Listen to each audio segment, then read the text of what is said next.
welcome back to the Velvet Underworld channels. And after this video, I would really like to know your thoughts about these stories.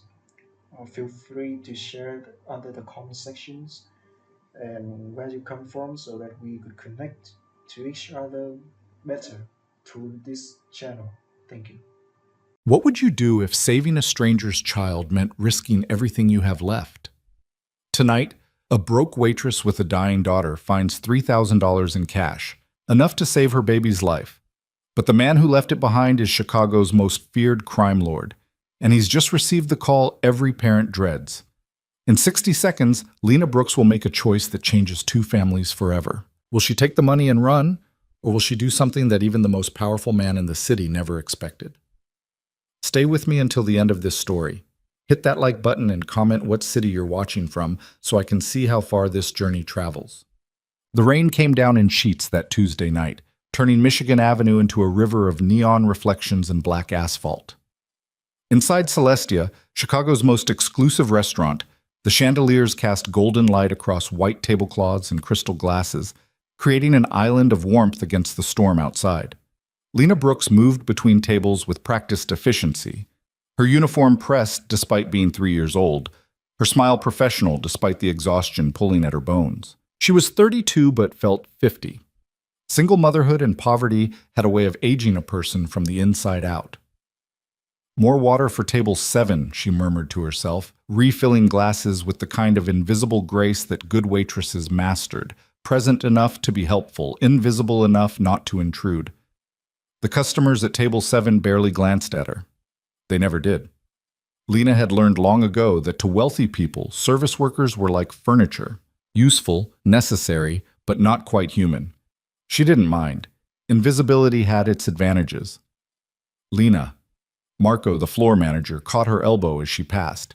His face was tight with the particular stress that came from managing a restaurant where a single meal cost more than most people's weekly paycheck. Table 12 needs attention. VIP. Very VIP.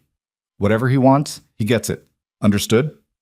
Lena nodded, glancing toward table 12. The man sitting there didn't look like the usual clientele. He was younger, maybe late 30s, with dark hair and darker eyes, wearing a suit that probably cost more than her car. But it wasn't the expensive clothes that made her pause. It was the stillness around him. 3 other men sat at nearby tables, not eating, just watching. Security, she realized. Heavy security. Who is he? She asked quietly. Marco's face went pale. Someone you don't ask questions about. Just smile, be polite, and forget you ever saw him. Clear? Crystal clear. Lena had lived in Chicago long enough to recognize the architecture of power and fear. She approached table 12 with her most professional smile, notepad ready. Good evening, sir. Can I start you with something to drink? The man looked up, and Lena felt the full weight of his attention. His eyes were the color of coffee, sharp and assessing. But there was something else there too, a bone-deep weariness that she recognized because she saw it in her own mirror every morning. Scotch, Macallan, 25, neat. His voice was smooth, educated, with just a trace of the old neighborhood underneath the polish. And I'm expecting a call. When it comes, I'll need privacy. Of course. Lena moved to leave, but something made her pause. Maybe it was the way his hand trembled slightly as he checked his phone. Maybe it was the haunted look in his eyes. Is everything all right, sir? It was a stupid question. You didn't ask powerful men if they were okay, but the words were out before she could stop them. He stared at her for a long moment, surprise flickering across his features. You always this observant? Occupational hazard. I notice things. A ghost of a smile touched his lips. Then you're wasted here. The smile died. But no, everything is not all right. It won't be all right until I get a call I'm waiting for. Lena nodded and left to get his drink. She didn't know why she'd asked. Maybe because loneliness recognized loneliness, even across the vast gulf of their circumstances. She returned with the Macallan, setting it down with steady hands despite the tremor of exhaustion in her muscles. She'd been on her feet for 11 hours straight. Her daughter Emma's medical bills had piled up again, and the hospital was threatening to stop treatment if she didn't make a payment by Friday. She'd picked up every extra shift she could find, but it was never enough. It was never, ever enough. Lena. The man spoke her name, reading it off her badge. That's a good name.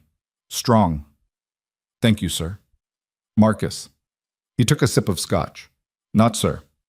Just Marcus. She knew she should walk away. Every instinct screamed at her to maintain professional distance. But something in his voice, something raw and desperate underneath the control, made her stay. Is someone sick? The person you're waiting to hear from? Marcus's jaw tightened.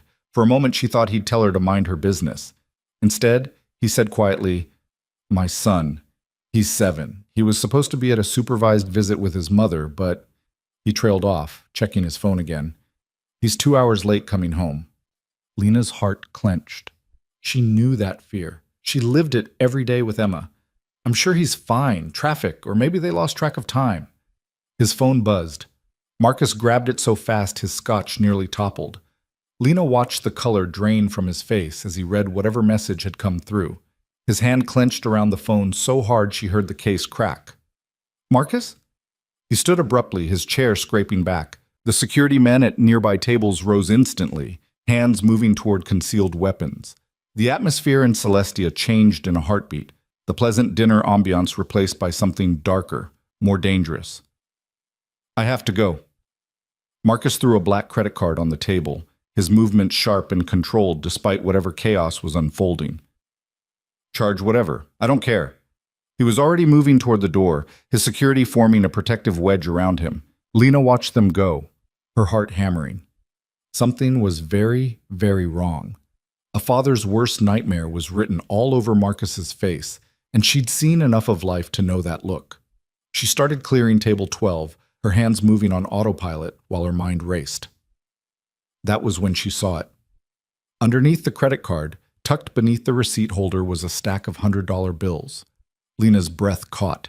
She glanced around quickly. No cameras pointed at this section, no other staff nearby. With shaking hands, she counted the money. $3,000. Her knees nearly buckled. $3,000. That was Emma's medication for 2 months. That was the payment the hospital needed. That was the difference between her daughter living and dying. It had to be a mistake. Marcus had been distracted, panicked. He'd left it behind without thinking. The right thing to do was chase him down, return it. The money wasn't hers, but $3,000. Lena stood there frozen, the bills heavy in her hand. Outside, through the restaurant's tall windows, she could see Marcus's black SUV pulling into traffic, taillights disappearing into the rain. In 30 seconds, he'd be gone. In 60 seconds, she could pocket this money and no one would ever know. Emma's face flashed through her mind. Her beautiful 7-year-old daughter with her bright smile and her fragile heart, literally fragile, damaged by a congenital defect that required constant medication and would eventually need surgery they couldn't afford. Emma, who'd been so brave through every doctor's appointment, every painful procedure, who still believed her mother could fix anything. $3,000 could fix this. For a while, at least. Lena looked down at the money in her hands.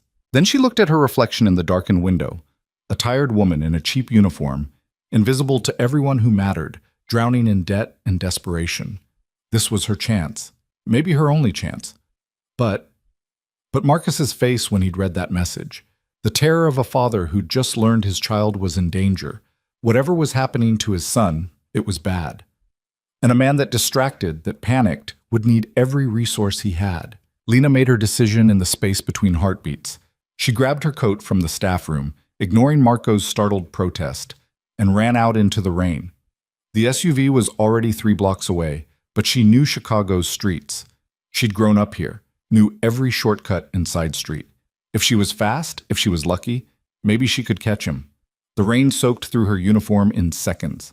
Her shoes, cheap flats with worn soles, slipped on the wet pavement. But Lena ran anyway, clutching that $3,000 like a lifeline, even as she chased down the man she was going to give it back to. She cut through an alley, emerged on State Street, spotted the black SUV stopped at a red light. Lena pounded on the window, gasping for breath. The window lowered. One of the security men stared at her, his hand inside his jacket. Back away from the vehicle. I need to see Marcus. Please. I have his money. He left money at the restaurant. He doesn't need it. Go. Please. Lena held up the wet bills. He was upset. He forgot this, and I think he might need it for whatever's happening with his son. The rear window lowered. Marcus stared at her through the rain, surprise and something else, suspicion, maybe, crossing his face. You ran after me to return $3,000? It's not mine, Lena said simply. And you might need it. For a long moment, he just looked at her. Then, get in. What?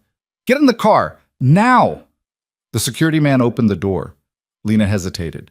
Every logical part of her brain screamed that getting into a car with a strange man and his armed guards was insane. But something in Marcus's eyes, something desperate and human, made her climb inside. The door shut.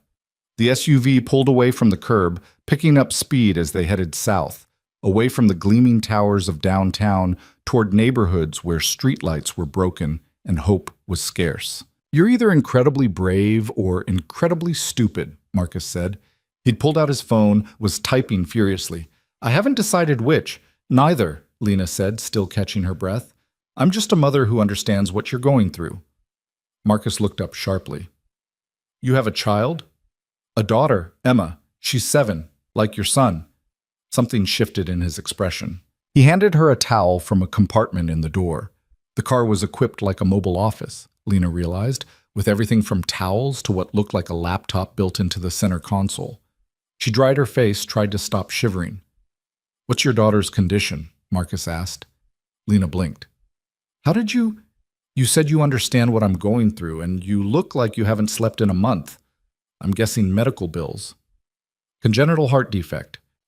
The words came out flat, worn smooth by repetition. She needs medication to keep stable until she's old enough for surgery, but the medication costs more than I make, and insurance won't cover it all, and she stopped. Sorry, you don't need to hear this. Keep talking, Marcus said. He was still typing on his phone, but she had his attention. It helps to focus on something besides where we're going. Where are we going? His jaw tightened. To get my son back. The simple statement carried the weight of violence. Lena understood then, with sudden clarity, exactly who Marcus was. Not just wealthy, not just powerful. He was one of the men her mother had warned her about when she was young, the ones who controlled the city's shadows, who made problems disappear, who operated by rules that had nothing to do with law. Who has him? She asked quietly. Marcus finally looked up from his phone. People who want to hurt me. People who think taking a 7-year-old boy is an acceptable business tactic. His voice was ice over fury. They're about to learn differently. The SUV turned into a neighborhood Lena recognized, the old warehouse district near the river, where abandoned factories crumbled beside the water and streetlights were more decorative than functional. This was territory where police cars drove fast and didn't stop, where emergency calls went unanswered, where the city's official power ended and something older and darker took over. You should let me out, Lena said. I don't belong here. Neither does my son. Marcus leaned forward, spoke to the driver. 2 blocks. Kill the lights. The SUV went dark, navigating by ambient city glow. They pulled up beside a massive brick building with broken windows and graffiti-covered walls. But Lena noticed what others might miss. The subtle signs of occupancy. Fresh tire tracks in the mud. A door that looked decrepit but had new hinges. A single window on the 3rd floor with light bleeding through painted-over glass. Security men emerged from 2 other vehicles, moving with military precision. They were armed, Lena saw. Heavily armed. Stay in the car, Marcus ordered. He accepted a gun from one of his men, checked it with practiced efficiency. Lock the doors. If shooting starts, get down and stay down. Marcus, he looked at her then, really looked at her. You came all this way to return money that could save your daughter's life. Why? Lena met his eyes. Because it was the right thing to do. There's no such thing as right and wrong in my world. Only leverage and consequences. Then maybe you're in the wrong world. A ghost of a smile. Maybe I am. He reached into his jacket, pulled out a business card. If something happens to me, call that number. Tell them I said to help you. Your daughter's medical bills, they'll be handled. I don't want... I know, but take it anyway. Marcus stepped out of the SUV. Consider it payment for reminding me that decent people still exist. The door closed. Lena watched through rain-streaked windows as Marcus and his team approached the warehouse. They moved like shadows, splitting into groups, surrounding the building. She should look away, should close her eyes and wait for this nightmare to end. But she was a mother, and somewhere in that building was another mother's child. Minutes passed like hours. Lena's heart hammered against her ribs. She clutched the business card Marcus had given her, her daughter's future suddenly tied to a stranger's survival. Then she heard it. Not gunfire. Something worse. A child's scream. Lena's body moved before her brain caught up. She was out of the SUV, running toward the warehouse, ignoring the shouts of the driver behind her. That scream had unlocked something primal in her, every protective instinct, every maternal fear, every desperate need to stop a child from suffering. She found a side door hanging crooked on its hinges. Inside, the warehouse was a maze of rusted machinery and collapsed catwalks. Voices echoed from somewhere above. Angry men, scared men, and underneath it all, a child crying. Lena climbed crumbling stairs, her wet shoes slipping on metal grating. She could hear Marcus now, his voice carrying through the cavernous space. Let him go. Whatever problem you have, it's with me. The boy has nothing to do with this. That's where you're wrong, DeLuca. A different voice, harsh and triumphant. The boy has everything to do with this. You took something from us. Now we take something from you. Lena reached the third floor and froze. The space had been cleared into a makeshift arena. Marcus stood in the center, surrounded by at least a dozen armed men. His security team was positioned at various points around the room, but they were outnumbered and outgunned. And there, held by a massive man with a scarred face, was a small boy with dark hair and terrified eyes. Marcus's son. The boy was crying, struggling against the hands that held him. The scarred man had a gun pressed against the child's head. You have 30 seconds to decide, DeLuca, Scarface said. Your empire or your son. Walk away from everything you've built, sign over all your territories, all your holdings, or I put a bullet in his brain. Marcus had gone very still. Lena recognized that stillness. It was the same frozen shock she'd felt when the doctor first told her about Emma's condition, when the world tilted and nothing made sense anymore. You know I can't do that, Marcus said. His voice was steady, but Lena could hear the hairline fractures in it. If I give you everything, you'll kill us both anyway. Maybe. Maybe not. But if you don't, I'd definitely kill him. 20 seconds. Lena saw Marcus's hand twitch toward his gun, saw the dozen fingers tighten on triggers around the room. If he drew, everyone would die, including the boy. Marcus seemed to realize this too. Slowly, carefully, he raised his hands. All right, he said. All right, you win. And then impossibly, Marcus DeLuca, the feared crime lord, the man who controlled half of Chicago's underworld, dropped to his knees. Please, he said, and the word cracked like broken glass. Please don't hurt my son. I'll give you anything, everything. Just let him go. The scarred man laughed. Look at the mighty Marcus DeLuca, begging like a dog. He pressed the gun harder against the boy's temple. The child whimpered. 10 seconds. Lena watched a father destroy himself to save his child. Watched him offer up his entire world, his power, his pride, everything that made him who he was, for the slim chance that his son might live. She understood that choice, would make the same one for Emma without hesitation. But she also saw what Marcus couldn't from his position on the floor. She saw the scarred man's finger beginning to tighten on the trigger, saw the smirk on his face that said he'd never intended to let anyone walk out of here alive. This wasn't a negotiation. It was an execution. And she saw something else, something everyone had missed, a piece of rusted catwalk hanging above Scarface's head, held up by a single weakened bolt. Lena had maybe 3 seconds to make a choice. Stay invisible, stay safe, let this play out however it was going to play out. Or do something stupid, reckless, and possibly suicidal. She thought of Emma, thought of Marcus's son, thought of every time in her life she'd played it safe, stayed small, let fear make her decisions. Not today. Lena grabbed a piece of pipe from the debris beside her and swung it as hard as she could at the bolt. Metal screamed. The catwalk section broke free, 20 feet of rusted steel crashing down directly onto Scarface. He went down hard, his gun firing wild. the bullet sparking off machinery. The boy fell free, hitting the ground and scrambling away. Chaos erupted. Gunfire exploded through the warehouse. Marcus was moving before the catwalk finished falling, his weapon out, firing with surgical precision. His security team opened up from their positions. The rival gang scattered, some shooting back, others diving for cover. Lena couldn't see the boy anymore. Couldn't see anything through the smoke and muzzle flash. She dropped to the floor, covered her head, and prayed to a God she barely believed in anymore. The shooting lasted maybe 15 seconds. It felt like 15 years. When silence finally fell, Lena's ears were ringing. Smoke hung in the air, acrid and choking. Slowly, she lifted her head. Bodies. At least 8 men down, not moving. Marcus's security team was moving through the space, checking corners, securing weapons. And there, in the center of it all, Marcus was on his knees again. But this time he was holding his son, clutching the boy so tight it must have hurt. The child was crying. So was Marcus. "Dad!" the boy sobbed. "Dad, I was so scared." I know, baby. I'm so sorry. I'm here now. I've got you." Lena started to stand, her legs shaking. That was when she saw him. Scarface wasn't dead. He was pinned under the catwalk, blood streaming from a head wound, but he was conscious.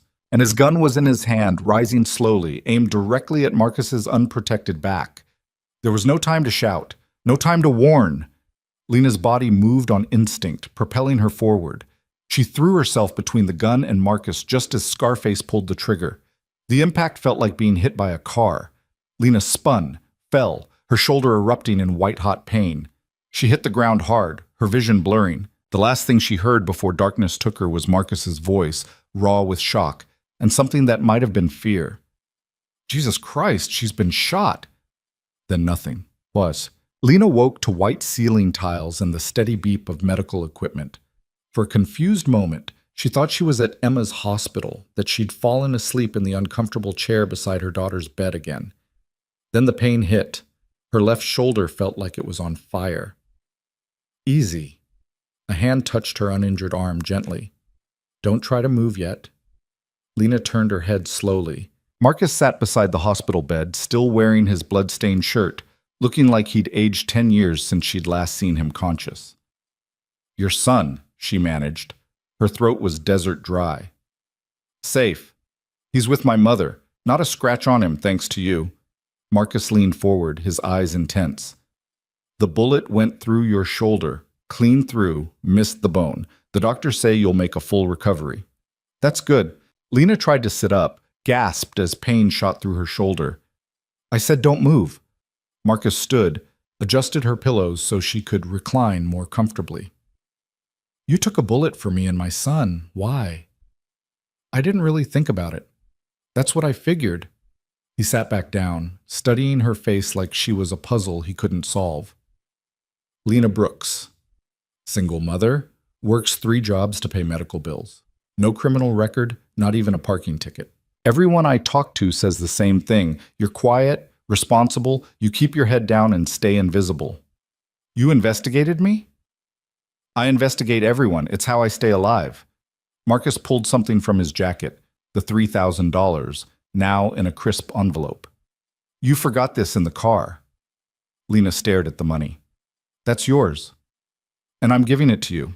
Consider it a tip for excellent service and for saving my life." "I can't." "Yes, you can." Marcus set the envelope on the bedside table. "But that's not why I'm here. I need to know something, and I need you to tell me the truth. Can you do that?" Lena nodded slowly. "Tonight, in that warehouse, you saw something no civilian should ever see. You witnessed murders. You can identify faces, describe what happened, testify in court if anyone ever asks." He paused. "That makes you either a witness or a liability. I need to know which one you're planning to be." Lena understood what he was really asking. She'd seen enough mob movies to know how this worked. Witnesses disappeared. Liabilities got handled. But when she looked at Marcus, she didn't see a monster. She saw a father who'd been willing to give up everything for his child. She saw someone who'd carried her out of that warehouse and made sure she got the best medical care. She saw someone as tired as she was. I'm planning to be someone who minds her own business, Lena said quietly. I didn't see anything tonight except a father saving his son. Everything else, she shrugged, winced at the pain. I guess I was in shock, don't remember much. Marcus stared at her for a long moment. Then, slowly, he smiled. It transformed his face, made him look younger, almost kind. You're a terrible liar, Lena Brooks, but I appreciate the effort. He stood, buttoned his jacket. Your medical bills, all of them, including tonight's hospital stay, have been handled. Emma's medication will be covered going forward. When she's ready for surgery, I have a doctor who specializes in pediatric cardiology. He owes me a favor. I can't accept. Yes, you can, and you will. His voice was gentle but firm. You gave me back my son. This is the least I can do. Tears burned Lena's eyes. Why? You don't know me. I'm nobody. You're wrong. Marcus moved toward the door, paused with his hand on the handle. You're the woman who chased a stranger through the rain to return money that could have saved her daughter's life. You're the woman who threw herself in front of a bullet to protect a child you'd never met. That's not nobody, Lena. That's someone rare. He opened the door, started to leave. Marcus? He turned back. Your son, Lena said. What's his name? A real smile this time. Daniel. His name is Daniel. Tell Daniel I'm glad he's safe. I will. Marcus hesitated, then said, The job at Celestia doesn't pay enough, doesn't appreciate you. If you ever want to make a change, call that number I gave you. I could use someone with your particular talents. I'm a waitress. I don't have talents. You notice things other people miss. You make decisions under pressure. You're brave when it matters. He shrugged. Those are exactly the talents I need. Think about it. Then he was gone, leaving Lena alone with her thoughts, her pain, and an envelope full of money that represented more than just cash. It represented a choice, the same choice she'd faced in the restaurant, magnified and multiplied. She could take Marcus's offer, step into his world, use her strange gift for observation to help him navigate the dangerous waters he swam in. Provide for Emma, ensure her daughter had everything she needed. Or she could go back to Celestia, back to invisibility, back to struggling day by day while the bills piled higher. Lena closed her eyes, exhausted. Tomorrow she'd make that decision. Tonight she just needed to rest. But she knew deep in her bones that her life had changed. The moment she'd chosen to chase Marcus into the rain, the moment she'd returned money she desperately needed, the moment she'd thrown herself in front of a bullet, those moments had drawn a line between who she'd been and who she was becoming. She just didn't know yet what that new person looked like. Outside her window, Chicago glittered in the night, full of shadows and secrets, danger and possibility. Somewhere in that city, a 7-year-old boy named Daniel was sleeping safe in his bed, protected by a father who'd been willing to burn his empire to save him. And somewhere in that same city, another 7-year-old girl named Emma would wake up tomorrow to a future that suddenly held more hope than it had in years. All because a waitress made a choice to do the right thing when no one was watching. Lena drifted toward sleep, the pain medication pulling her under. Her last conscious thought was simple, crystalline, true. She'd do it all again, every single second of it. The hospital discharged Lena 3 days later with a sling, a bottle of painkillers, and instructions to take it easy for at least 2 weeks. She laughed at that last part, a bitter sound that echoed in the empty hospital corridor. Take it easy. As if poverty came with vacation days.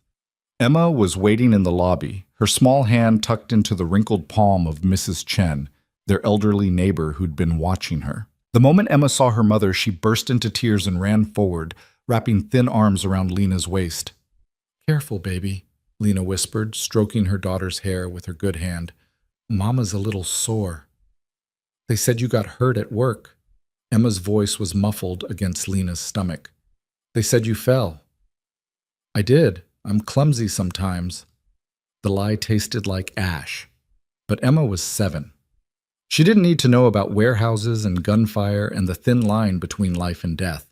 But I'm okay now, I promise. Mrs. Chen approached, her dark eyes sharp with questions she was too polite to ask. The hospital bill, she said in her accented English. They say it's paid, all of it. And Emma's prescriptions. The pharmacy called. They say everything is covered now. How? Lena met her gaze steadily. I got a bonus. From work. Must be some bonus. Mrs. Chen didn't believe her. That much was clear. But she'd lived long enough to know when not to push. You need rest. I make soup. Bring it over later. Thank you. For everything. The old woman nodded and shuffled away, leaving Lena alone with her daughter and the weight of choices she'd made. They took the bus home, Emma chattering about school and her friends and an art project she was working on. Normal things. Beautiful, ordinary, precious things. Their apartment was on the third floor of a building that had seen better decades. The heat worked sporadically, the water pressure was a joke, and the neighbors upstairs fought at 2 a.m. like clockwork. But it was home. It was safe. It was theirs. Lena settled Emma in front of the television with her homework and went to the kitchen to figure out dinner. That was when she saw the envelope on the counter. Thick, cream-colored, expensive. Her name written across the front in elegant script. Her heart started pounding. She knew that envelope, had last seen it on her hospital bedside table. Inside was the $3,000, and beneath it, a note written in the same elegant hand. You forgot this. Again. Also check your bank account. Consider it compensation for pain and suffering. The offer still stands if you want something more permanent. M. Lena's hands shook as she pulled out her phone and logged into her banking app. She had to read the balance 3 times before it registered. $50,000. She sat down hard on one of their mismatched kitchen chairs, staring at the number. $50,000. More money than she'd seen in her entire life. Enough to cover Emma's medication for a year, enough to pay off their debts, enough to breathe. Mama? Emma appeared in the doorway. Are you crying? Lena touched her face, surprised to find tears. Happy tears, baby. Just happy tears. That night, after Emma fell asleep, Lena stood at her bedroom window looking out over Chicago's glittering skyline. Somewhere out there, Marcus DeLuca was living his life, making deals, running his empire, being a father to Daniel. He'd paid her off, cleared her debts, given her breathing room. The question was, what did he expect in return? The answer came 2 weeks later. Lena had returned to work at Celestia, her arm still in a sling but functional enough for light duty. Marco had been surprisingly understanding about her absence, though she suspected a phone call from someone important had smoothed that over. She was working the lunch shift when one of Marcus's security men walked in. She recognized him from the warehouse, tall, built like a linebacker, with a scar running through his left eyebrow. He sat at table 12, the same table Marcus had occupied that fateful night. Lena approached with water and menus, her pulse quickening. Good afternoon. Can I start you with something to drink? Coffee? Black? His voice was a rumble. And Mr. DeLuca would like to speak with you. Tonight, 7 o'clock. He slid a card across the table. An address in Lincoln Park, one of Chicago's wealthiest neighborhoods. He'll send a car. I can't. I have my daughter. Taken care of. Mrs. Chen has agreed to watch her. You'll be home by 9. The man's expression softened slightly. It's not a request, but it's not a threat either. He just wants to talk. After he left, Lena stared at the address. She could refuse, could throw the card away, ignore the summons, go back to her invisible life. But $50,000 had bought Marcus the right to a conversation at minimum. And if she was being honest with herself, she was curious. The car arrived at 6:30. A town car this time, not the armored SUV. The driver was polite and silent, navigating through evening traffic with professional efficiency. They pulled up to a brownstone that probably cost more than Lena would earn in 10 lifetimes. Ivy climbed the brick facade, and warm light glowed from tall windows. Marcus answered the door himself, wearing jeans and a sweater that made him look younger, more approachable. Lena, thank you for coming. Did I have a choice? A ghost of a smile. There's always a choice. Come in. The interior was elegant but surprisingly warm. Lived-in furniture, children's drawings on the refrigerator, a forgotten action figure on the coffee table. This wasn't a showplace. This was a home. Daniel's asleep upstairs, Marcus said, following her gaze to a framed crayon drawing of what might have been a dinosaur. He wanted to stay up to thank you, but bedtime is non-negotiable in this house. You're a single father? His mother and I divorced 3 years ago. She has visitation rights, supervised only after He trailed off. That's a long story. Can I get you something? Coffee? Wine? Water's fine. They settled in his study, a book-lined room that smelled of leather and old paper. Marcus poured her water from a crystal decanter, then sat across from her in a wingback chair that had clearly been sat in 1,000 times before. I want to offer you a job, he said without preamble. But before I do, I need you to understand exactly what I'm asking. Can you handle that? Lena nodded, though her heart was racing. My business is complicated. Officially, I run import-export companies, real estate holdings, investment portfolios. All legal, all taxed, all above board. He paused. Unofficially, I inherited an organization from my father, one that operates in the spaces between legal and illegal. Protection, gambling, certain distribution channels. I've spent the last 5 years trying to transition everything legitimate, but it's slow work, and there are people who resist that change. Like the men who took Daniel. Exactly. They see my moves toward legitimacy as weakness, as betrayal of the old ways. Marcus leaned forward. I need people I can trust, people who see what others miss. You demonstrated that skill in the warehouse. You noticed that loose catwalk when no one else did. You noticed I was upset when other people would have seen just another customer. That's rare. You want me to spy for you? I want you to observe. To be my eyes in places I can't go. Social events, business meetings, charity functions. You'd blend in, notice things, report back. Nothing dangerous, nothing illegal. Lena laughed, a sharp sound. You're asking a waitress to infiltrate high society. I'm asking a woman who's invisible to wealthy people to use that invisibility strategically. Marcus pulled a folder from his desk, opened it.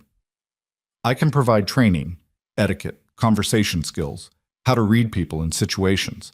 I can provide wardrobe, transportation, a salary that's 50% more than you're making now, with better hours so you can be home with Emma at night. The offer was impossibly tempting. Lena thought of her daughter, of the constant fear that the medication would stop working, that insurance would deny coverage, that one mistake would send their fragile stability crashing down. Why me? She asked. You must know dozens of people better qualified. I know criminals and socialites. I don't know good people. Marcus's voice was quiet. You returned $3,000 you desperately needed because it was the right thing to do. You threw yourself in front of a bullet to protect a child you'd never met. That kind of moral compass is something I can trust. Everything else can be taught. And if I say no? Then you say no. The money I gave you is yours regardless. No strings, no obligations. He met her eyes. But I hope you'll say yes. Not just because I need you, but because I think you need this too. You're drowning in that restaurant, Lena. Let me throw you a rope. She sat silent for a long moment, weighing options, calculating risks. This was insane. She had no training, no experience in Marcus's world. She'd be in over her head from day one. But Emma needed stability, needed security, needed a mother who wasn't constantly exhausted and terrified. If I do this, Lena said slowly, I have conditions. Emma comes first, always. If there's ever a situation where this job puts her at risk, I walk, no arguments. Agreed. And I don't do anything illegal. I don't lie under oath. I don't help you hurt people. I don't become complicit in anything that violates my conscience. Marcus considered this. I can agree to that with one caveat. There may be times when you witness things that exist in moral gray areas. I need to know you won't panic and run to the police every time something makes you uncomfortable. I'm not going to be your accomplice to murder. I'm not asking you to be. But if you overhear a conversation about gambling debts or see someone accepting cash in an envelope, I need you to understand that's part of the world we're operating in. Can you handle that level of moral complexity? Lena thought about the warehouse, about watching Marcus drop to his knees to beg for his son's life, about the men who'd been willing to murder a 7-year-old to make a point. The world wasn't black and white. She'd learned that the hard way. I can handle it, she said. When do I start? Marcus smiled, a real smile that transformed his entire face. Monday. But first, there's someone I want you to meet. He stood and led her upstairs, moving quietly through the house. They stopped at a doorway decorated with glow-in-the-dark stars. Marcus eased it open. Daniel was asleep in a race car bed, his dark hair messy against the pillow, one arm wrapped around a stuffed dragon. He looked so small, so vulnerable, so perfectly, wonderfully alive. "Thank you," Marcus whispered, "for giving him back to me." Lena felt tears prick her eyes. Any parent would have done the same. No, they wouldn't have. Most people would have taken the money and run. You're different. They went back downstairs. Marcus walked her to the door, handed her another envelope. "Your first month's salary. Use it to get whatever you and Emma need." Monday, a car will pick you up at 9. Dress professionally, but comfortably. "And Lena?" "Yes?" "Welcome to the family." The words should have been ominous. Instead, they felt like belonging. The car ride home gave Lena time to process what she'd agreed to. She'd just stepped off a cliff, trusting that Marcus DeLuca would teach her to fly before she hit the ground. It was terrifying. It was exhilarating. It was necessary. Mrs. Chen was dozing on the couch when Lena arrived home. Emma was asleep in her bed, her breathing steady and strong thanks to medication that was now guaranteed. Lena paid Mrs. Chen double her usual rate from the envelope Marcus had given her, then checked the amount inside. $5,000. A month's salary. She'd been making $1,800 a month at Celestia, working herself into exhaustion. This was nearly triple that for work she didn't yet understand. The math should have made her suspicious. Instead, it made her determined to earn every penny. Monday arrived faster than Lena expected. She spent Sunday shopping for clothes that looked professional without screaming, "I bought these yesterday." Simple dresses, tailored pants, conservative blouses. Nothing flashy, nothing that would make her stand out. The goal was to blend in, be forgettable, invisible. The skills she'd honed as a waitress weaponized. The car picked her up at exactly 9. This time the driver introduced himself. Vincent, mid-50s, with kind eyes and an accent that spoke of old neighborhood Chicago. "Mr. DeLuca's had me driving for 15 years, he said as they navigated morning traffic. "You need anything? You ask me. That's what I'm here for." "Thank you, Vincent." "And hey, what you did for Daniel, that took guts. The whole crew knows what went down. You got respect." Lena didn't know what to say to that. She'd never had respect from anyone except maybe Emma's teachers. The weight of it was strange, uncomfortable, oddly precious. They pulled up to an office building in the Loop, modern glass and steel, the kind of place that housed law firms and investment banks. Vincent led her to a private elevator that required a key card, then up to the 20th floor. The space was open and elegant, more like a high-end apartment than an office. Floor-to-ceiling windows overlooked the city, modern art on the walls, and everywhere people working at computers, talking on phones, moving with purpose. Marcus emerged from a conference room, now back in his uniform of expensive suits and controlled power. "Lena, good. Come meet the team." Over the next hour, she was introduced to a dozen people: accountants, lawyers, IT specialists, security personnel. All of them legitimate employees of DeLuca Enterprises. All of them aware, she suspected, of the shadow business underneath. "Your official title is special consultant," Marcus explained, leading her to an office that was smaller than his but still nicer than anywhere Lena had worked. "Your job is to attend events, observe, report. We'll start slow. A charity gala this weekend, a business dinner next week. You'll go as my guest, watch how people interact, tell me what you notice. That's it? For now. Later, once you're comfortable, I might ask you to engage targets directly. Strike up conversations, ask strategic questions, but we'll work up to that." A woman appeared in the doorway, tall, elegant, probably in her early 60s with silver hair and sharp green eyes. "Marcus, is this her?" "Lena Brooks, meet Catherine Winters. She's going to be your instructor." Catherine looked Lena up and down with a gaze that missed nothing. Raw material. We can work with this." She extended a hand. "I'll be teaching you etiquette, conversation skills, how to read a room. Think of me as your finishing school professor, except instead of preparing you for society, I'm preparing you to infiltrate it." "I don't?" "Of course you don't. That's why I'm here." Catherine's smile was sharp. "But Marcus says you're observant and brave. That's more than I can say for most of the vapid socialites I used to train. Come, we have work to do."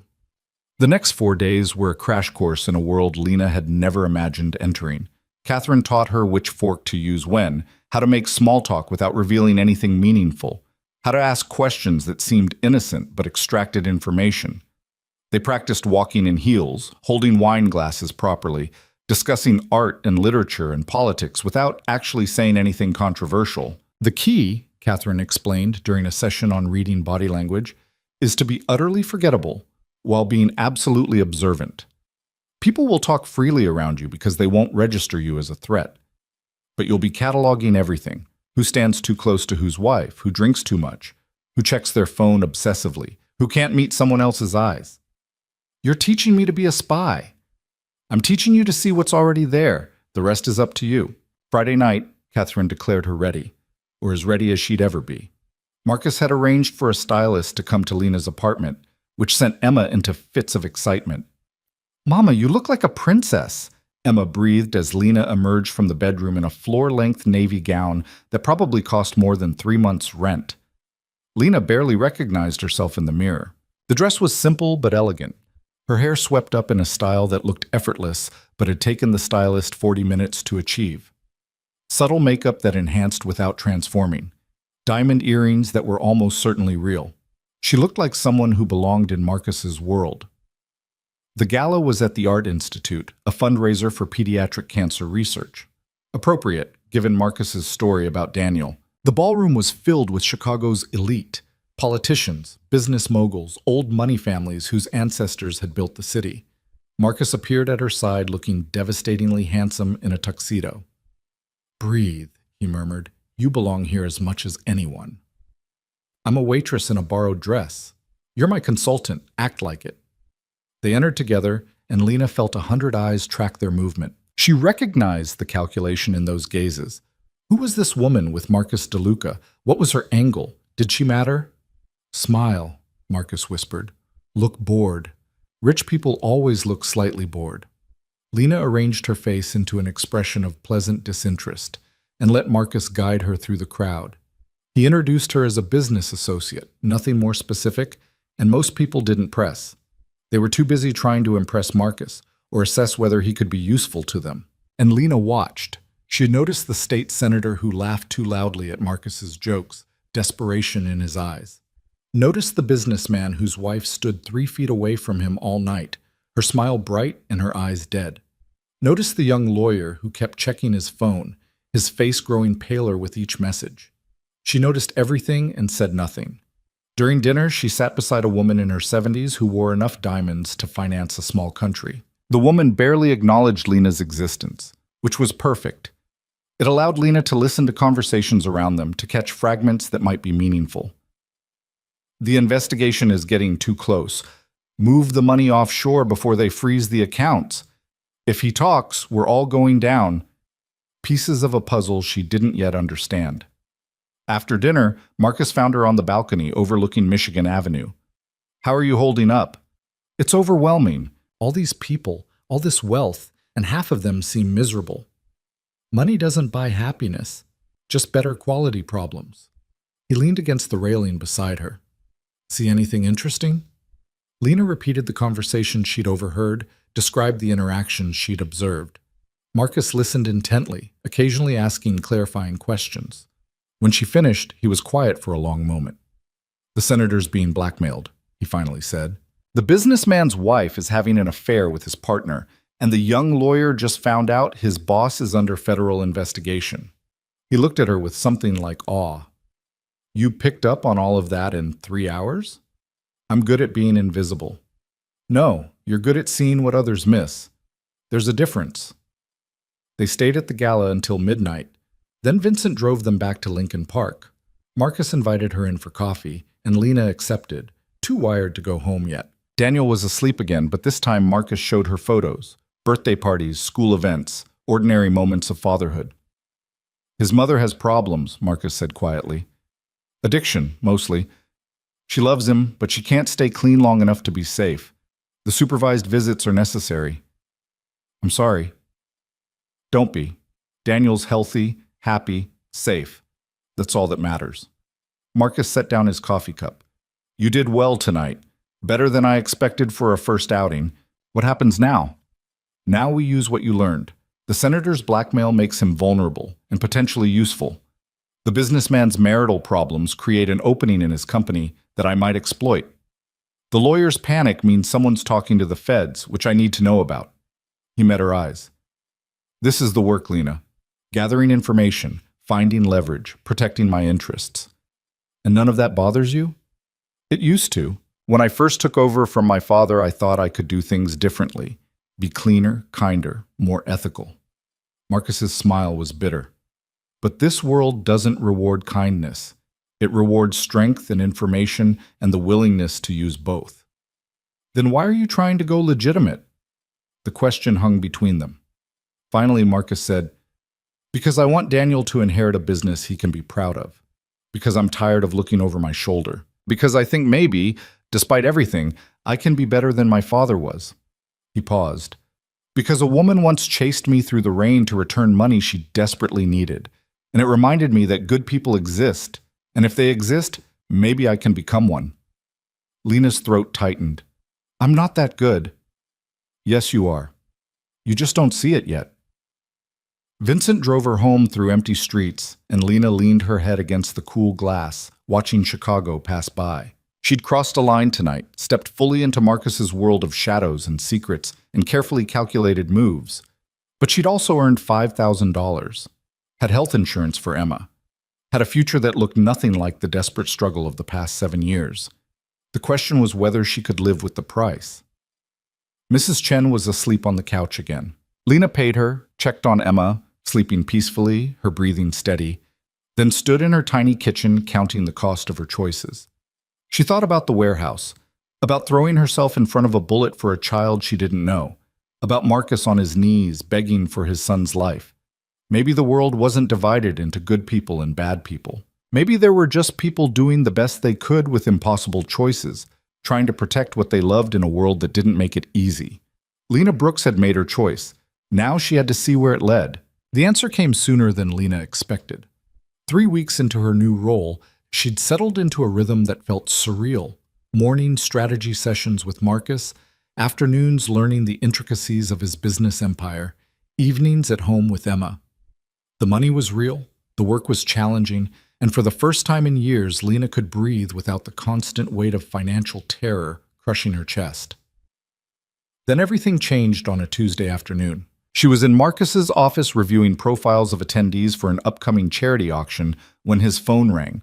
She watched his face transform as he listened, watched color drain from his skin, watched his hand grip the phone so tight his knuckles went white. When? His voice was deadly calm. How long do we have? A pause, then, get everyone to the safe house. Now, I'll be there in 20 minutes. He ended the call and stood, his movements controlled but urgent. Lena, I need you to go home, right now. Pack a bag for you and Emma, enough for 3 days. Vincent will pick you up in 15 minutes. What's happening? There's a problem, a big one. Marcus was already moving, pulling files from his desk, opening a safe hidden behind a painting. I can't explain right now, but I need you somewhere secure until this is resolved. Fear spiked through Lena's chest. Marcus, please. He looked at her, and she saw genuine worry in his eyes. Trust me, I wouldn't ask if it wasn't critical. Lena ran. Vincent was waiting downstairs, the car already running. They made it to her apartment in record time, and she threw clothes into a duffel bag with shaking hands. Emma was at school, wouldn't be home for another 2 hours. Lena called Mrs. Chen, asked her to pick up Emma and keep her until Vincent arrived. What's wrong? The old woman asked, concern sharp in her voice. Nothing. Everything. I don't know yet. Lena zipped the bag. Just please, keep her safe until Vincent comes. Always. Vincent drove her to a house in Evanston, a quiet suburb north of the city. The property was surrounded by high walls and security cameras. Inside, she found Catherine, several of Marcus's security team, and 3 other people she'd met briefly at the office. Everyone looked tense, worried. What's going on? Lena asked Catherine, who was pacing by the windows. Federal raid. They hit 3 of Marcus's properties this morning, his downtown office, a warehouse in Pilsen, and one of the import facilities. They have warrants, agents, the full show. Catherine's face was grim. Someone talked. Someone gave them enough to get those warrants. Lena's stomach dropped. Is Marcus? He's fine.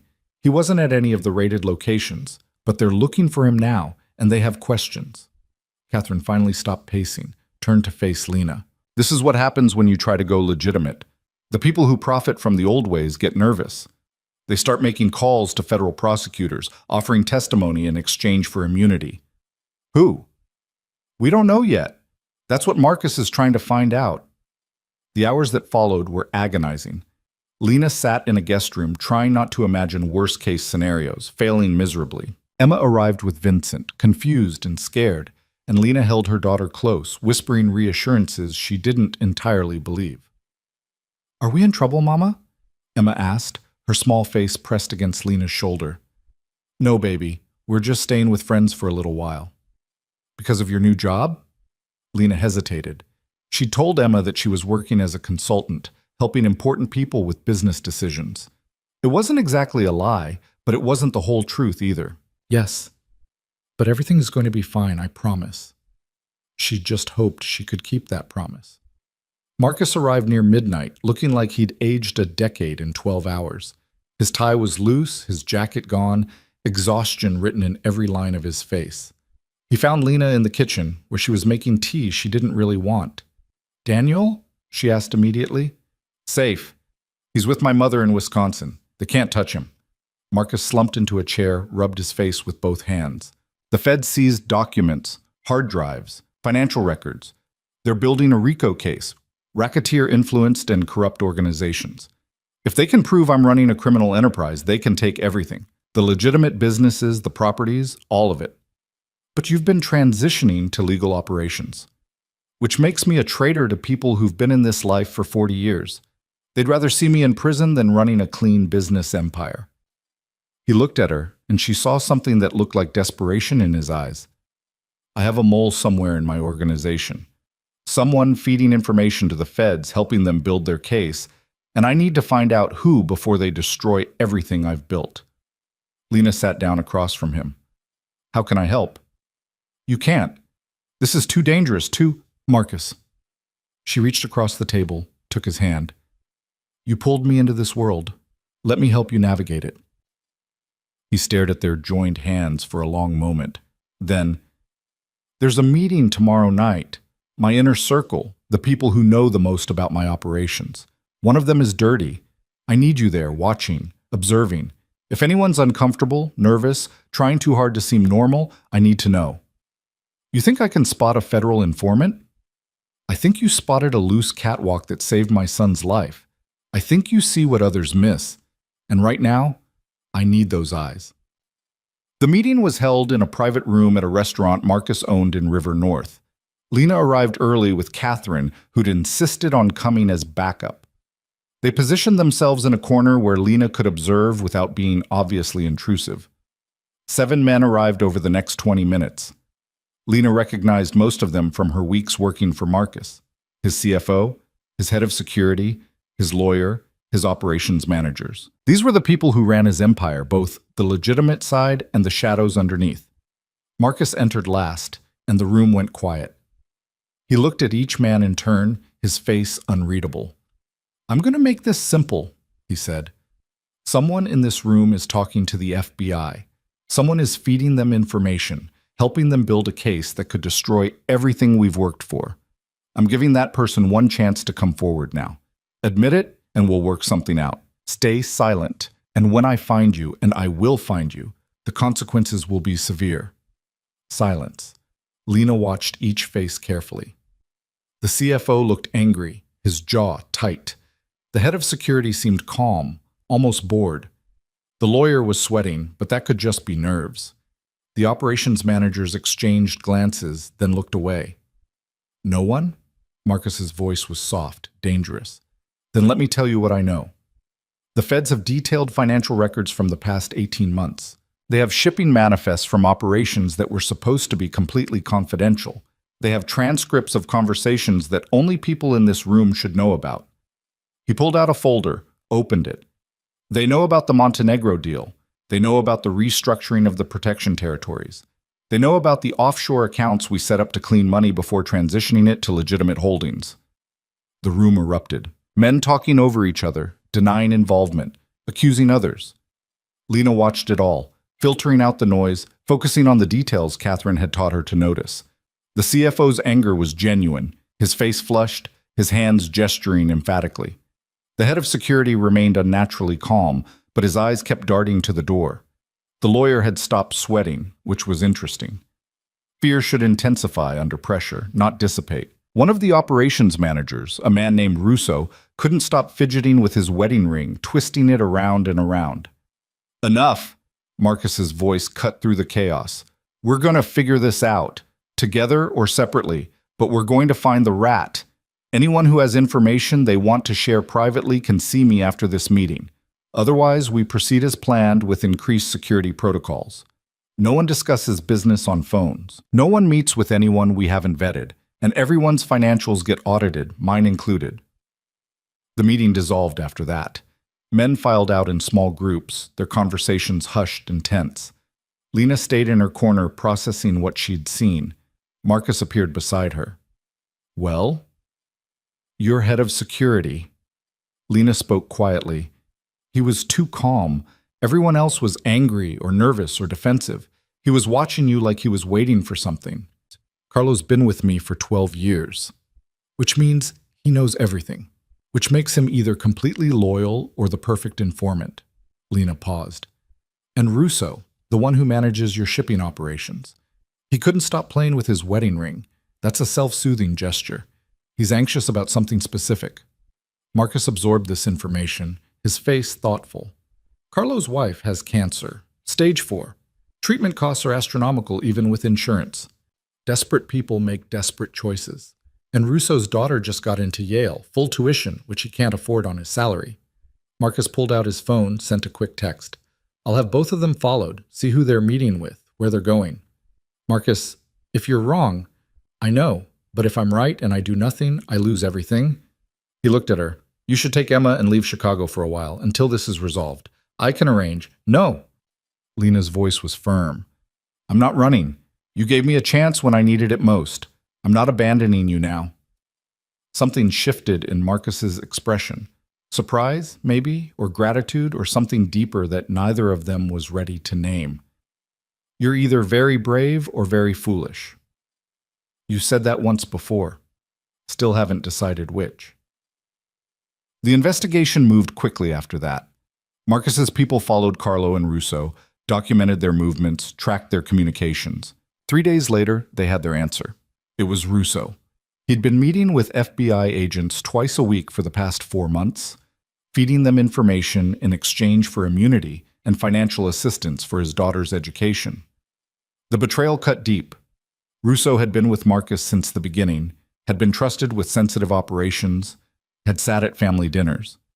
What are you going to do? Lena asked when Marcus told her. They were in his office, late at night, the city glittering beyond the windows. Officially, I'm going to have my lawyer negotiate his cooperation with the prosecutors. Minimize the damage, try to work out a deal where the legitimate businesses stay intact. Marcus's voice was hollow. Unofficially, I'm going to make sure everyone knows what happens to people who betray family. You're going to kill him. No. Marcus looked at her, and she saw the weight of leadership in his eyes, the impossible choices, the compromises that chipped away at your soul. I'm going to ruin him, his reputation, his relationships, his ability to ever work in this city again. By the time I'm done, he'll wish I'd killed him. But I won't. Because Daniel doesn't need a father who commits murder. Lena understood then the tightrope Marcus walked, trying to be ruthless enough to survive in his world, while remaining human enough to be a good father. It was an impossible balance, and it was breaking him slowly.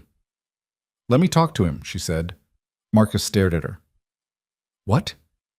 Let me talk to Russo. Before you destroy his life, let me understand why. You know why. His daughter's education, that's the what, not the why. There's a difference. Lena stood, moved to the window. You're trying to go legitimate. You're trying to be better than your father. Maybe understanding why your people betray you is part of that process.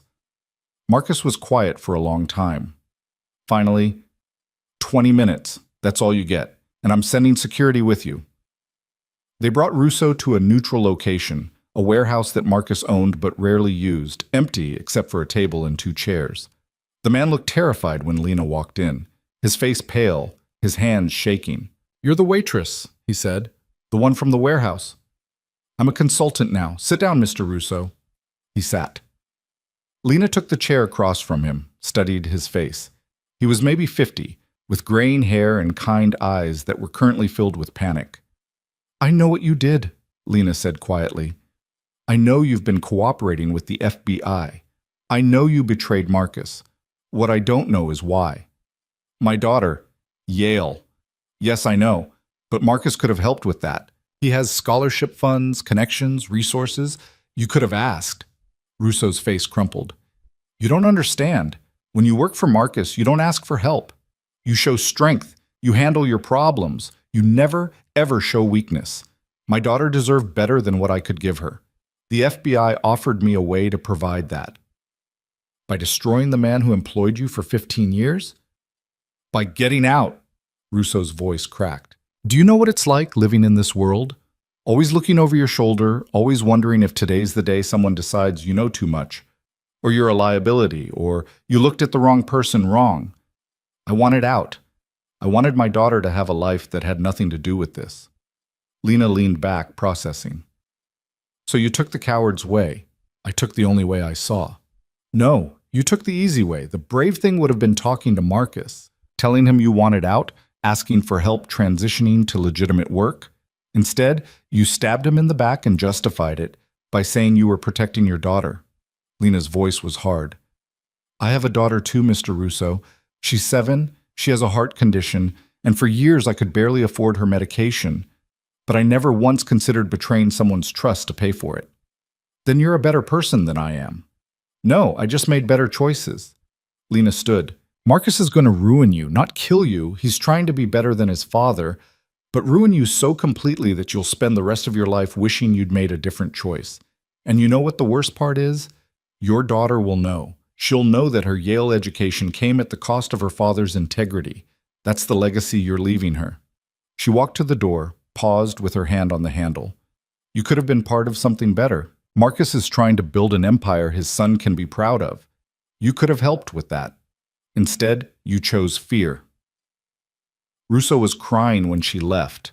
Marcus was waiting outside, his face unreadable. "What did you learn?" "That fear makes people stupid. That desperation doesn't justify betrayal. That you need to create better channels for your people to ask for help without feeling weak." Lena met his eyes. "And that you're going to lose everything you're building if you don't start trusting the people around you. Trust is a luxury I can't afford." "Then you've already lost." The words hung between them, sharp and true. Marcus looked away first. "The feds are offering a deal," he said. "Russo testifies about the old operations, the illegal stuff my father set up, and they leave the legitimate businesses alone. I keep my empire, stay out of prison, but my reputation takes a hit. And Russo? Witness protection, new identity. His daughter never knows what he did." Marcus's laugh was bitter. "He wins. Despite everything, he wins." "No one wins in this scenario." Lena touched his arm gently. "But you survive, and survival means you can keep building something better."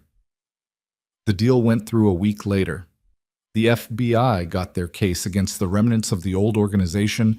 Marcus kept his legitimate holdings, and Russo disappeared into witness protection. The inner circle was shaken, paranoid, but intact. And then Emma collapsed. It happened on a Saturday morning. Lena was making breakfast when she heard the thud from Emma's room. She found her daughter on the floor, unconscious, her lips tinged blue. The ambulance ride was a blur. The emergency room was chaos.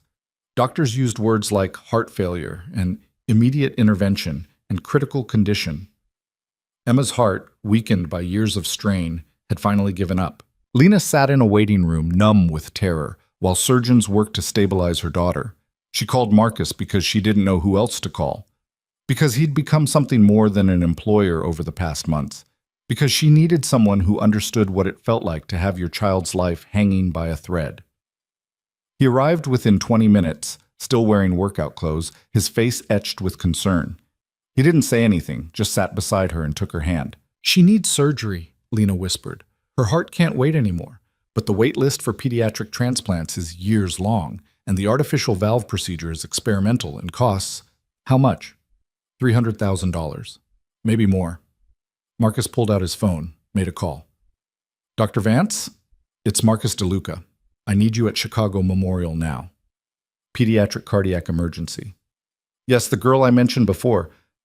I don't care what you're doing. I need you here in an hour. Thank you." He ended the call, turned to Lena. "Dr. Vance is the best pediatric cardiac surgeon in the country. He'll do the valve procedure, today, if necessary." "Marcus, I can't afford. I can, and I will. No arguments." His voice was gentle but absolute. "You saved my son's life, Lena. Let me save your daughter's." Tears streamed down Lena's face. "I can't pay you back. Not ever. 300,000. I don't want you to pay me back. I want Emma to live. I want you to stop carrying the weight of the world alone. I want—" He stopped, seemed to struggle with something. "I want to help. Please let me help." Dr. Vance arrived 45 minutes later, examined Emma, and confirmed that she needed immediate surgery. The procedure would take 8 hours, maybe more. Lena signed consent forms with shaking hands, kissed her daughter's forehead, whispered promises she prayed she could keep. "I love you, baby. You're going to be fine. Mama's right here." Emma was wheeled away. Lena collapsed into Marcus's arms and sobbed. The surgery took 9 hours. Lena paced the waiting room, unable to sit, unable to eat, unable to think about anything except her daughter's fragile heart struggling on an operating table. Marcus stayed with her the entire time, occasionally making calls to check on Daniel but never leaving her side. "Why are you doing this?" Lena asked during the 7th hour, her voice raw from crying. "The surgery, staying here, all of it." Marcus was quiet for a moment. "When they took Daniel, when I thought I might lose him, I realized that nothing else mattered. Not the empire, not the money, not the power, just him, just making sure he was safe and happy and alive." He looked at her with something painful in his eyes. "You understand that. You live it every day. And I guess I wanted you to know that you don't have to live it alone anymore. I barely know you. You know me better than most people. You know what I've done, what I'm trying to become, what I'm afraid of losing. That's more than my own family knows." Before Lena could respond, Dr. Vance emerged from surgery. His face was tired but satisfied. "She's stable. The valve is functioning perfectly. Barring complications, Emma should make a full recovery." Lena's knees buckled.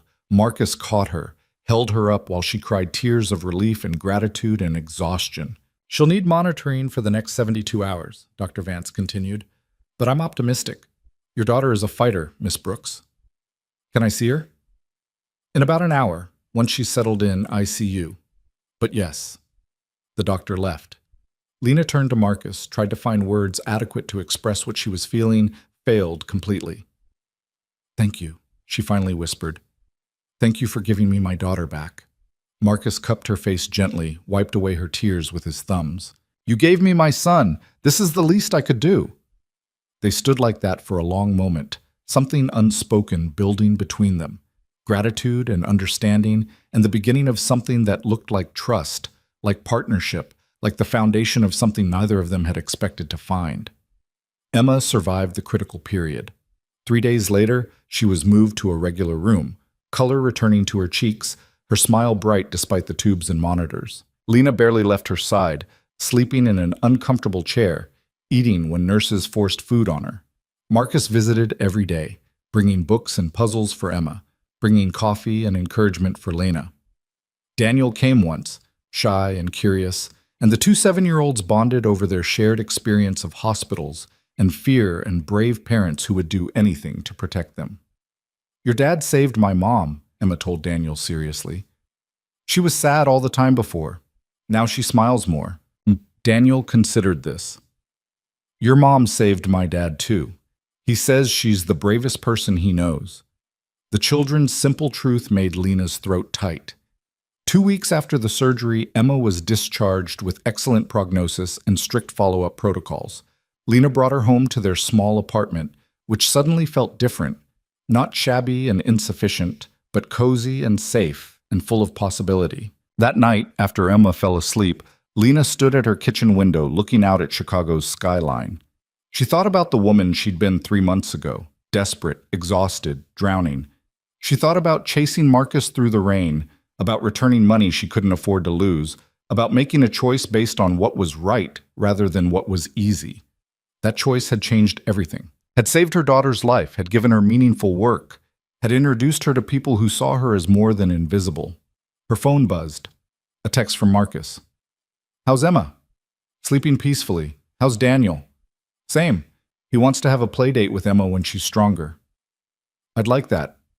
A pause, then, "Lena, about what happened at the hospital, what I said, I know, me too." Another pause, longer this time. Finally, "We should talk, soon, about where this is going." Lena stared at the message, her heart pounding. She knew what he was asking, knew that they'd crossed lines over the past months, had become something more complicated than employer and employee, something deeper than allies in a dangerous world. "Yes," she typed, "we should talk." But not tonight. Tonight she just wanted to stand in her kitchen and be grateful. Grateful for Emma's steady breathing in the next room. Grateful for the second chance she'd been given. Grateful for the choice she'd made on a rainy night that had seemed small but had turned out to be the beginning of everything. The conversation Marcus suggested never happened. Not the next day or the day after that. Instead, crisis came calling again, this time wearing the face of Marcus's past. Lena was at the office reviewing security footage from one of Marcus's restaurants when Catherine burst through the door, her usually composed face tight with alarm. "We have a problem. Marcus needs you at the house. Now." "What's wrong?" His ex-wife showed up. She's demanding to see Daniel, claiming she's clean and wants to renegotiate custody, and she didn't come alone. The drive to Lincoln Park took 15 minutes that felt like hours. Lena's mind raced through possibilities, none of them good. She'd learned enough about Marcus's ex-wife over the past months to know that her sudden appearance meant trouble. The woman, Nicole, had a pattern of getting clean just long enough to create chaos, then disappearing back into addiction. Vincent pulled up to the house to find 3 cars already parked out front, their occupants' unmistakably legal representation. Marcus stood on the front steps, his body language rigid with controlled fury, facing a woman who must have been beautiful once, but now looked hollowed out by whatever substances she'd been using. "You can't keep me from my son," Nicole was saying, her voice shrill. "I have rights. I'm his mother."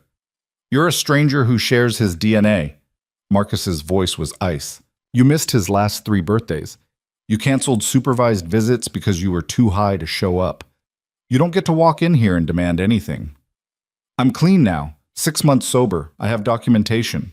Nicole gestured to one of the men beside her, a lawyer, clearly, with the smug expression of someone who thought they held winning cards. "My attorney says I have grounds to petition for joint custody." Lena approached quietly, taking in the scene. Nicole was thin to the point of fragility. Her clothes expensive but hanging wrong on her frame. Her eyes were bright but unfocused, darting everywhere except directly at Marcus. The lawyer beside her kept checking his watch like he had somewhere more important to be. And behind them, partially hidden by the cars, was a third figure. A man Lena didn't recognize, heavy-set and watching everything with predatory interest. "Marcus?" Lena said softly. He turned, relief flickering across his face when he saw her. "Lena, Nicole, this is the waitress." Nicole's laugh was sharp, brittle.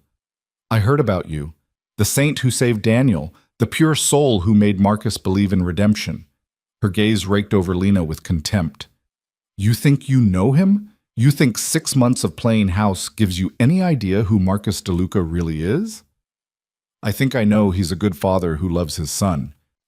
Lena kept her voice calm, refusing to rise to the bait. "And I think Daniel deserves stability, which you haven't been able to provide." Nicole's face twisted. "You don't know anything about what I can provide. I'm his mother. I carried him, I gave birth to him, and no court is going to deny me access to my child just because his father has money and connections." The lawyer stepped forward, handing Marcus an envelope. "Petition for emergency custody modification. We're filing tomorrow morning. Mrs. DeLuca has completed a certified rehabilitation program, and has been clean for 6 months. She has a stable residence and employment. The court will see that she's made significant strides toward recovery. Marcus took the envelope without opening it. Get off my property. This isn't over, Marcus, Nicole's voice cracked. I want to see my son. I just want to see him, talk to him, let him know I'm trying. You want to disrupt his life so you can feel better about yourself. Marcus's control was slipping, anger bleeding through. You want to walk in here after years of abandonment and play mother because you're between relapses and someone convinced you this was a good idea. But Daniel doesn't need that. He's happy, he's healthy, he's safe, and I will burn everything I have to keep it that way. The man who'd been standing by the cars moved forward, and Lena's danger instincts fired. Something about him was wrong. The way he moved, the way his hand stayed inside his jacket, the cold calculation in his eyes. We should go, Nicole, the man said. His voice was rough, Chicago streets underneath a thin veneer of civility. Give the lawyer time to file the papers. We'll see you in court, DeLuca. Recognition flashed across Marcus's face. Sal Moretti. I should have known you'd be involved in this. Just helping a lady get what's rightfully hers. Moretti smiled, showing too many teeth. Funny how things work out. You spend years pushing out the old families, trying to go legitimate, and now your past is coming back to bite you. Literally. The pieces clicked into place for Lena. This wasn't about Nicole wanting to see her son. This was about Marcus's enemies finding a vulnerability and exploiting it. Moretti was one of the old guard, someone who'd lost territory and income when Marcus started transitioning to legitimate business. Using Nicole's parental rights as a weapon was brilliant in its cruelty. This is about revenge, Lena said, drawing everyone's attention. You're using a sick woman and a child to get back at Marcus for business decisions. Moretti's smile widened. That's a serious accusation, miss. I'm just helping a concerned mother reconnect with her son.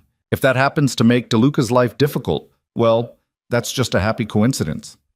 Get them out of here, Marcus said to Vincent, who'd appeared with 2 other security men. Now. And if any of you set foot on this property again without a court order, you'll be arrested for trespassing. Nicole started crying, real tears or performance, Lena couldn't tell. I just want to see Daniel. Please, Marcus, 5 minutes. Let me tell him I love him. For a moment, Marcus's face softened. Lena saw the war happening behind his eyes. The part of him that wanted to believe Nicole could change, that wanted Daniel to have a relationship with his mother, fighting against the part that knew better, that had been burned too many times. No, he said finally. Not like this. Not with them pulling your strings. When you're really clean, not 6 months, not a year, but really, truly sober and stable, we can talk. But not today. Nicole collapsed against her lawyer, sobbing. Moretti's expression hardened with anger, but he helped her to the car. Within minutes, they were gone, leaving Marcus and Lena standing on the steps as the afternoon sun cast long shadows across the lawn.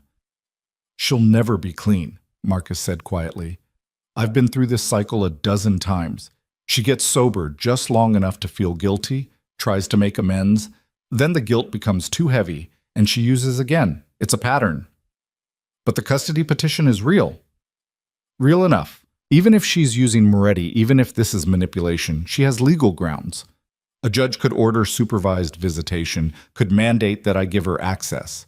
Marcus's hands clenched into fists. Daniel barely remembers her. The last time she saw him, she was so high she didn't recognize him. Now I'm supposed to let her back into his life because she completed a 30-day program. Lena touched his arm gently. What does Daniel want? Marcus was quiet for a long moment. I've never asked him. How do you ask a 7-year-old if he wants to see the mother who abandoned him? Carefully, honestly. The same way you handle everything else with him. They went inside.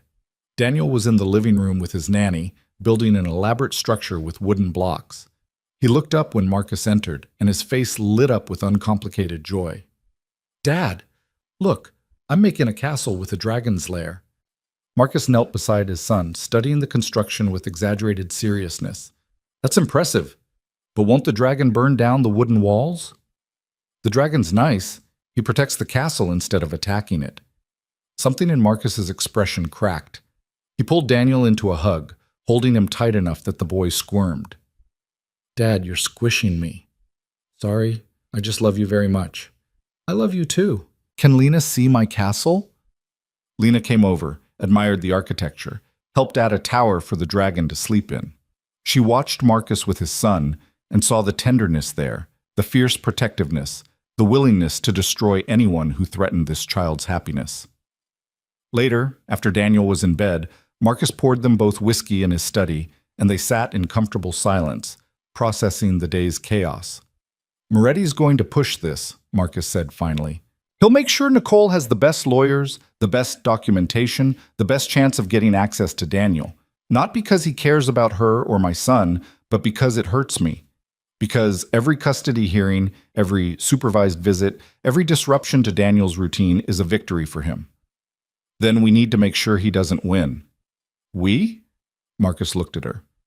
This isn't your fight, Lena. Yes, it is. You made Emma's medical crisis your fight. You didn't hesitate, didn't calculate the cost, just helped because it was the right thing to do. Let me return the favor. Marcus set down his glass, stood, and moved to the window. You don't understand what you're offering. Going against Moretti means going against the old families, the people who think I betrayed everything my father built. It means becoming a target, you and Emma both. I understand perfectly. Lena joined him at the window, stood close enough that their shoulders touched. I also understand that some fights are worth the risk. Daniel deserves better than being used as a pawn in someone else's revenge scheme. You're either the bravest person I've ever met, or the most reckless. You keep saying that. Still haven't figured out which? Marcus turned to face her, and suddenly the air between them was charged with something that had been building for months. I think you're brave. I think you see the world clearly and choose kindness anyway, which is the rarest thing I've encountered. I think you make me want to be better than I am. Marcus, I know this is complicated. I know I'm offering you a life that involves danger and moral compromise and constantly looking over your shoulder. I know you deserve better than a man with my history, my baggage, my enemies. He touched her face gently, the gesture almost reverent. But I'm asking anyway. Not as your employer, not as someone you owe anything to, but as someone who's falling for you and doesn't know how to stop. Lena's breath caught.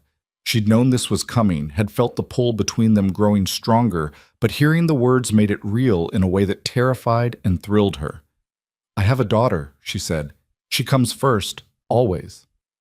I know, and I have a son who comes first for me. We understand that about each other. Your world is dangerous, yes, but I'm working to make it less so. Every legitimate business I build, every old connection I cut, every step toward something cleaner, that's me trying to create a future where Daniel can be proud of what I've built, where you and Emma could be part of that without constantly being at risk. That's a beautiful dream, Marcus. But dreams don't stop bullets or legal battles or enemies who want revenge. No, but they give us something to fight for. He stepped closer, close enough that Lena could feel the warmth of him, smell the whiskey on his breath.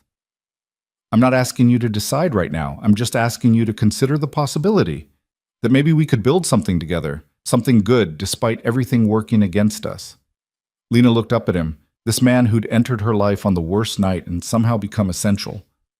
I'm scared, she whispered. Good. Fear means you're paying attention, but don't let it make your decisions.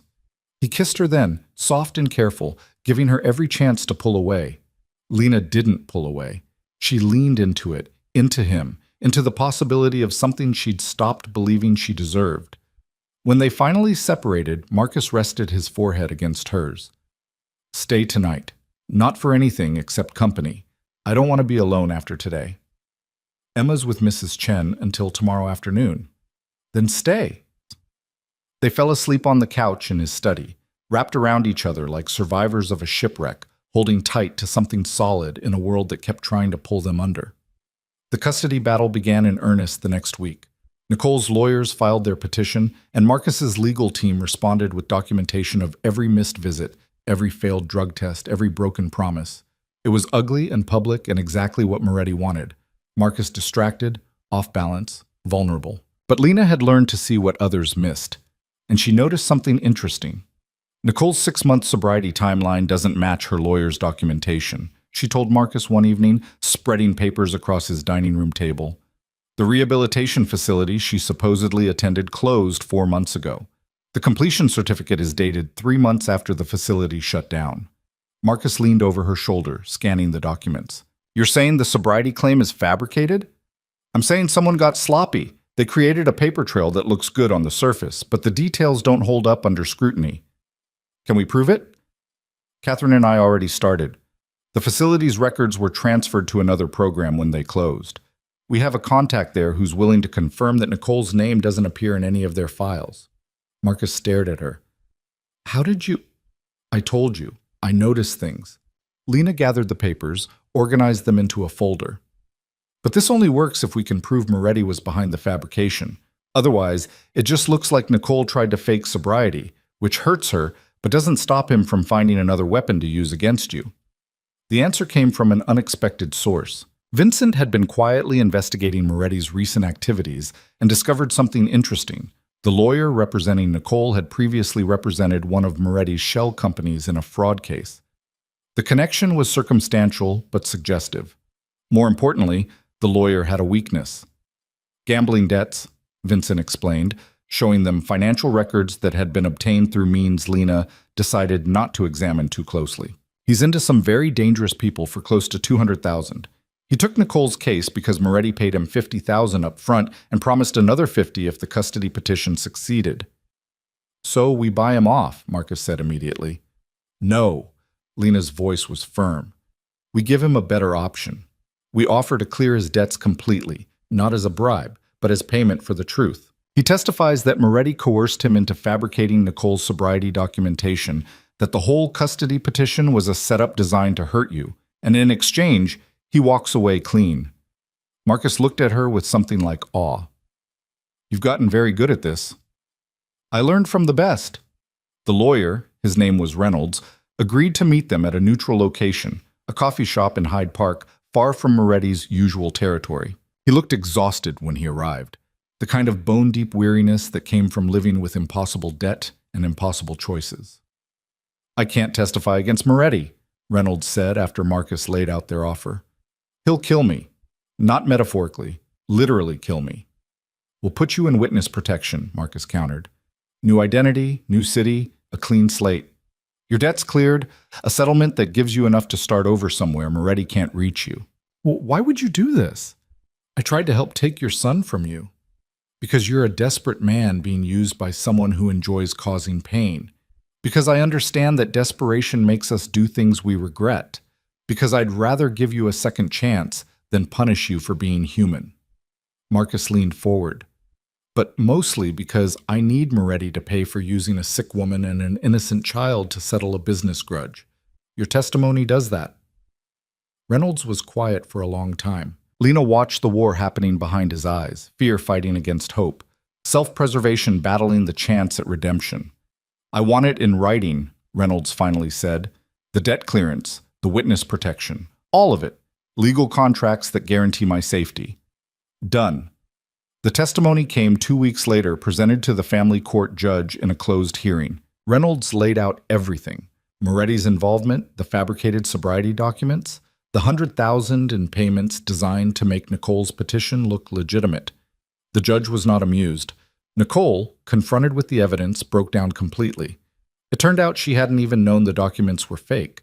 Moretti's people had handled everything, told her it was all legitimate, used her genuine desire to see Daniel as cover for their scheme. I just wanted to tell him, I'm sorry, Nicole sobbed in the courthouse hallway after the judge dismissed her petition. I know I'm a terrible mother. I know I don't deserve him. I just wanted him to know that I think about him every day, that I wish I could be what he needs.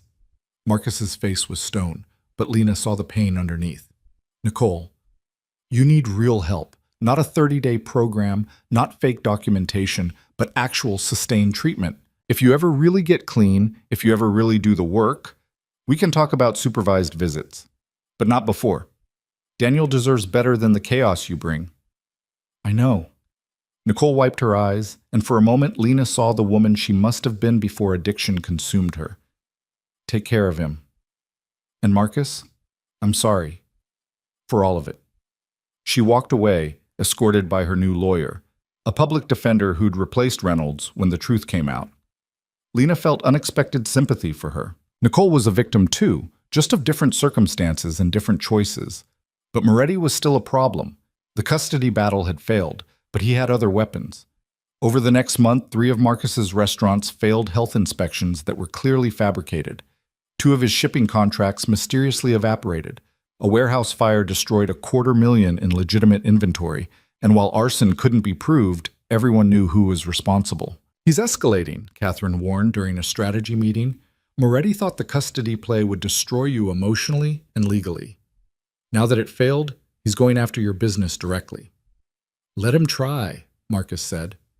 His voice was calm, but Lena heard the steel underneath. Every attack makes him more visible, more vulnerable. We document everything, build a case, and when the time is right, we end this permanently. How? Lena asked. Marcus's smile was cold. By giving the federal prosecutors something they want more than me. Moretti's been running illegal gambling operations for 30 years. He has connections to drug trafficking, money laundering, political corruption. If I hand them Moretti on a platter, they forget about their interest in my past activities. Everybody wins except Sal. It was ruthless. It was calculated. It was exactly the kind of move that Marcus's father would have made. But Lena saw the difference. The old Marcus DeLuca would have handled this with violence, would have sent men to make Moretti disappear, would have solved problems with bullets and fear. This Marcus was using the system, was building legal cases, was trying to end threats without adding to the body count. I'll help, Lena said. Whatever you need. Over the next 6 weeks, they built the case against Moretti. Lena attended parties where she overheard conversations about illegal betting. Vincent documented cash transfers and suspicious meetings. Catherine used her social connections to identify Moretti's political allies and their vulnerabilities. They assembled a web of evidence that connected Moretti to a dozen illegal operations, then handed it to the FBI agent who'd been investigating Marcus. The irony wasn't lost on anyone. You're giving us Sal Moretti? The agent, a woman named Chen who'd been dogging Marcus for 2 years, looked skeptical. What's the catch? No catch. Moretti came after my family. This is me ending that threat using legal channels instead of the alternatives my father would have chosen. Marcus pushed a thick folder across the table. Everything you need is in there. Witness statements, financial records, documentation of at least 15 separate criminal enterprises. You arrest Moretti, you close a dozen cases that have been open for years. Agent Chen opened the folder, scanned the contents, and her eyes widened. This is solid. This is actually prosecutable. I know. Do we have a deal? Meaning what? You give us Moretti, and we forget about investigating your operations? Meaning you acknowledge that I've been transitioning to completely legitimate business for the past 3 years? Meaning you recognize that I'm helping you do your job? Meaning we stop being enemies and start being allies in cleaning up this city? Marcus leaned back. I'm not asking you to ignore crimes. I'm asking you to see that I'm trying to be part of the solution. Agent Chen studied him for a long moment. Then she extended her hand. Deal. But DeLuca, if I find out you're playing me, if any of this information is fabricated or designed to mislead, the deal's off and I come after you twice as hard. Understood. The arrest happened 3 days later. Federal agents hit 4 of Moretti's properties simultaneously, seizing records, freezing assets, taking into custody a dozen of his top associates. Moretti himself was arrested at his home in Oak Park, led away in handcuffs while news cameras captured everything. The fallout was spectacular. Politicians scrambled to distance themselves from Moretti. Business associates claimed they'd never known about his illegal activities. The old families that had supported him suddenly developed amnesia about their connections. And Marcus DeLuca, once viewed as a traitor to the old ways, was suddenly seen as a man who'd chosen the right side of history. It's not over, Marcus warned Lena as they watched news coverage of Moretti's arraignment. He still has lawyers, still has connections. He might make bail, might cut a deal, might find another way to come after us. But he's wounded, and everyone knows you're the one who brought him down. That sends a message to anyone else thinking about using your family as a weapon. Marcus pulled her close, and Lena leaned into his warmth. They'd become this over the past months, partners in every sense, watching each other's backs, building something that looked increasingly like a future. Daniel wants to know when Emma can come over for that play date, Marcus said quietly. He asks about her constantly. Emma asks about Daniel, too, and about you. She's decided you're basically a superhero. I'm the furthest thing from a hero. That's not what she sees. That's not what I see either. Lena tilted her head up to look at him. You're a man trying to be better than his past. That's the most heroic thing I know. Marcus kissed her temple, a gesture that had become familiar and precious. Move in with me. You and Emma, both. I have space, resources, security, and I want to wake up every morning knowing you're both safe. Lena's heart stuttered. That's a big step. I know, and I know it's fast and probably crazy and definitely complicated. But I'm tired of wasting time. I'm tired of pretending this is just business or just convenience. I love you, Lena Brooks. I love your courage and your kindness and the way you see the world. And I love Emma like she's already mine, so move in. Let me be part of your life in all the ways that matter. Tears pricked Lena's eyes. I love you too. I think I have since that night in the warehouse when you dropped to your knees for your son. When you showed me that powerful men could also be devoted fathers. Is that a yes? That's a yes. But we tell Emma together, and we let her ask questions, and we make sure she knows that you're not trying to replace anyone or change our lives. You're just making them bigger and safer and better. Deal. They told Emma the next evening over pizza in Lena's apartment. The little girl listened carefully, asked thoughtful questions about her room and her toys and whether Mrs. Chen could still visit, then rendered her verdict with the seriousness only a 7-year-old could manage. Will Daniel be my brother? Marcus smiled. Would you like him to be? Emma considered this. Yes, but only if I can teach him about dragons. He knows castles, but he's not very good at dragon lore. I'm sure he'd be grateful for the education. Okay then, we can move. Emma turned to her mother. But Mama, does this mean you and Mr. Marcus are in love? Lena glanced at Marcus, saw him waiting for her answer with the same careful hope that Daniel probably used when asking for extra dessert. Yes, baby, we're in love. Emma nodded sagely.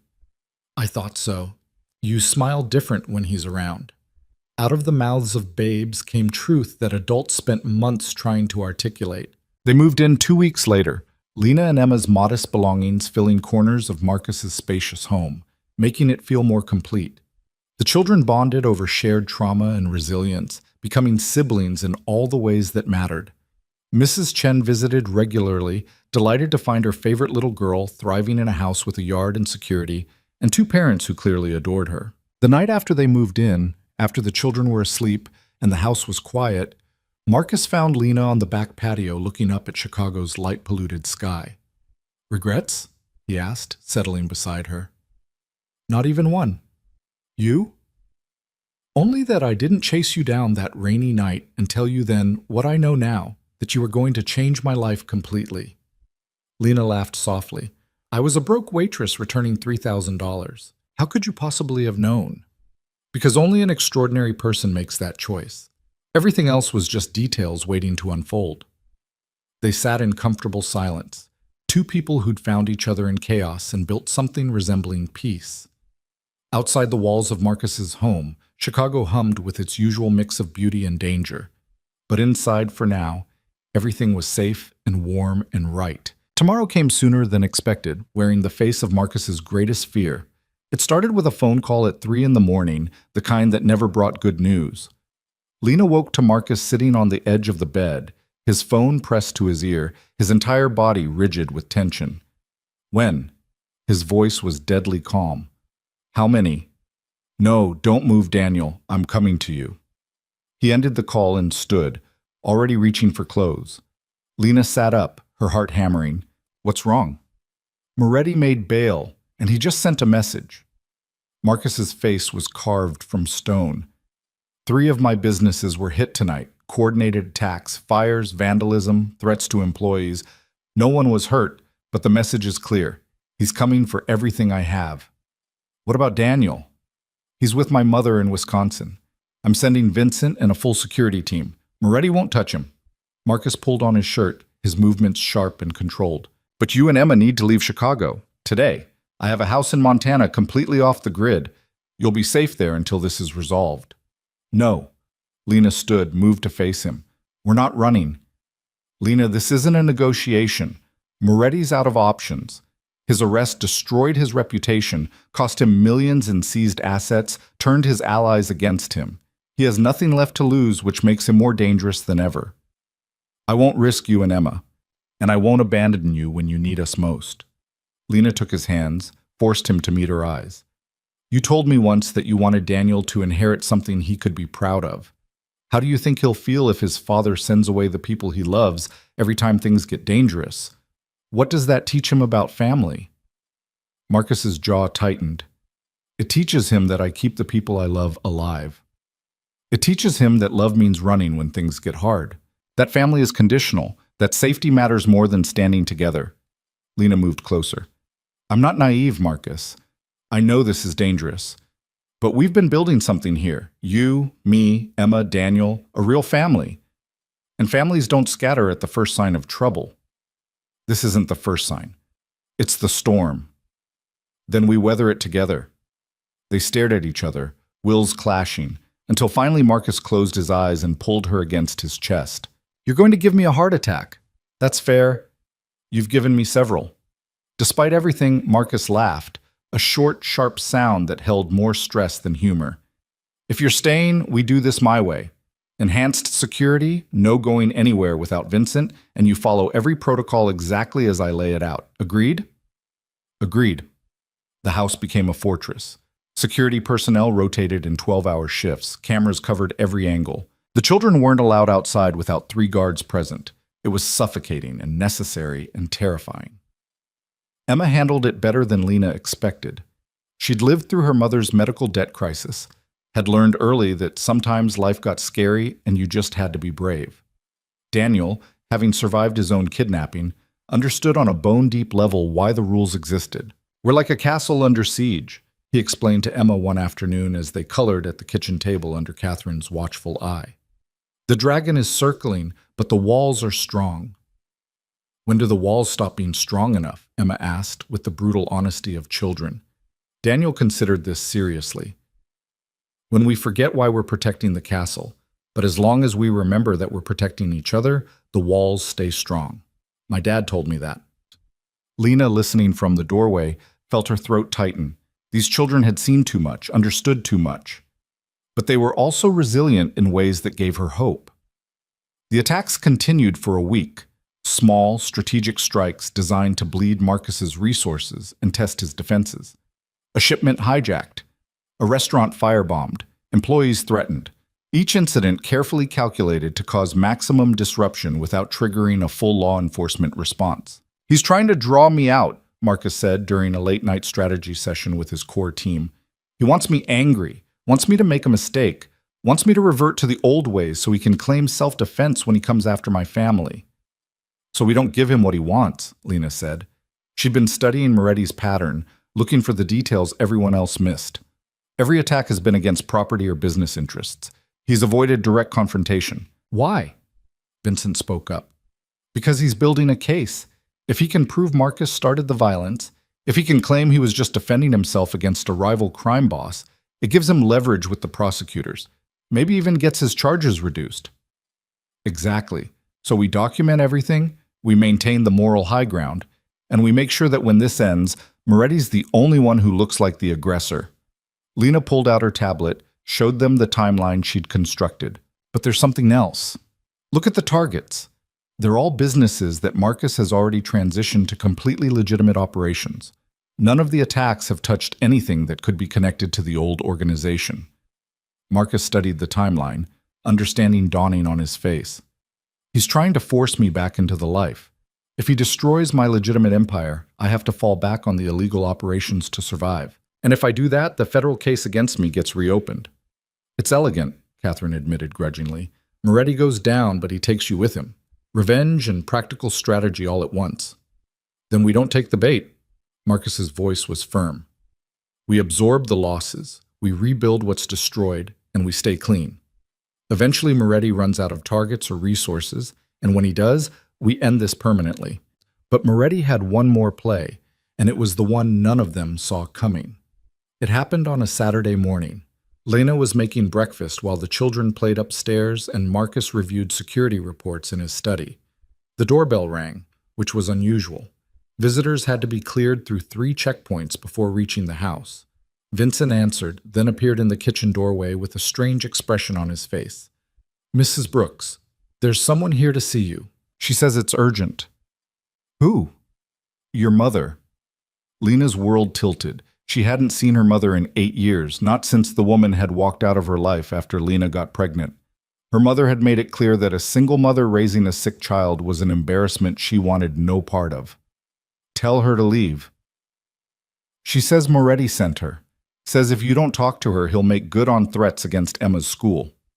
Ice flooded Lena's veins. She followed Vincent to the front door, where a woman in her late 50s stood looking uncomfortable and defiant in equal measure. She'd aged poorly, her face lined with bitterness and cigarettes, her clothes cheap and ill-fitting. "Hello, Lena. What do you want?" "Can I come in? It's cold out here." "No, say whatever Moretti paid you to say and leave." Her mother's face hardened. "Always so superior, weren't you? Always thought you were better than the rest of us. Well, look at you now, shacking up with a gangster, putting my granddaughter in danger." "Emma is not your granddaughter. You gave up that right when you abandoned us." Lena's voice was ice. "Tell me what Moretti wants or get off this property." "He wants you to convince Marcus to back off, to drop the federal case, withdraw the evidence, let him go free. If Marcus does that, Moretti disappears and everyone lives happily ever after. And if we refuse?" Her mother's smile was cruel.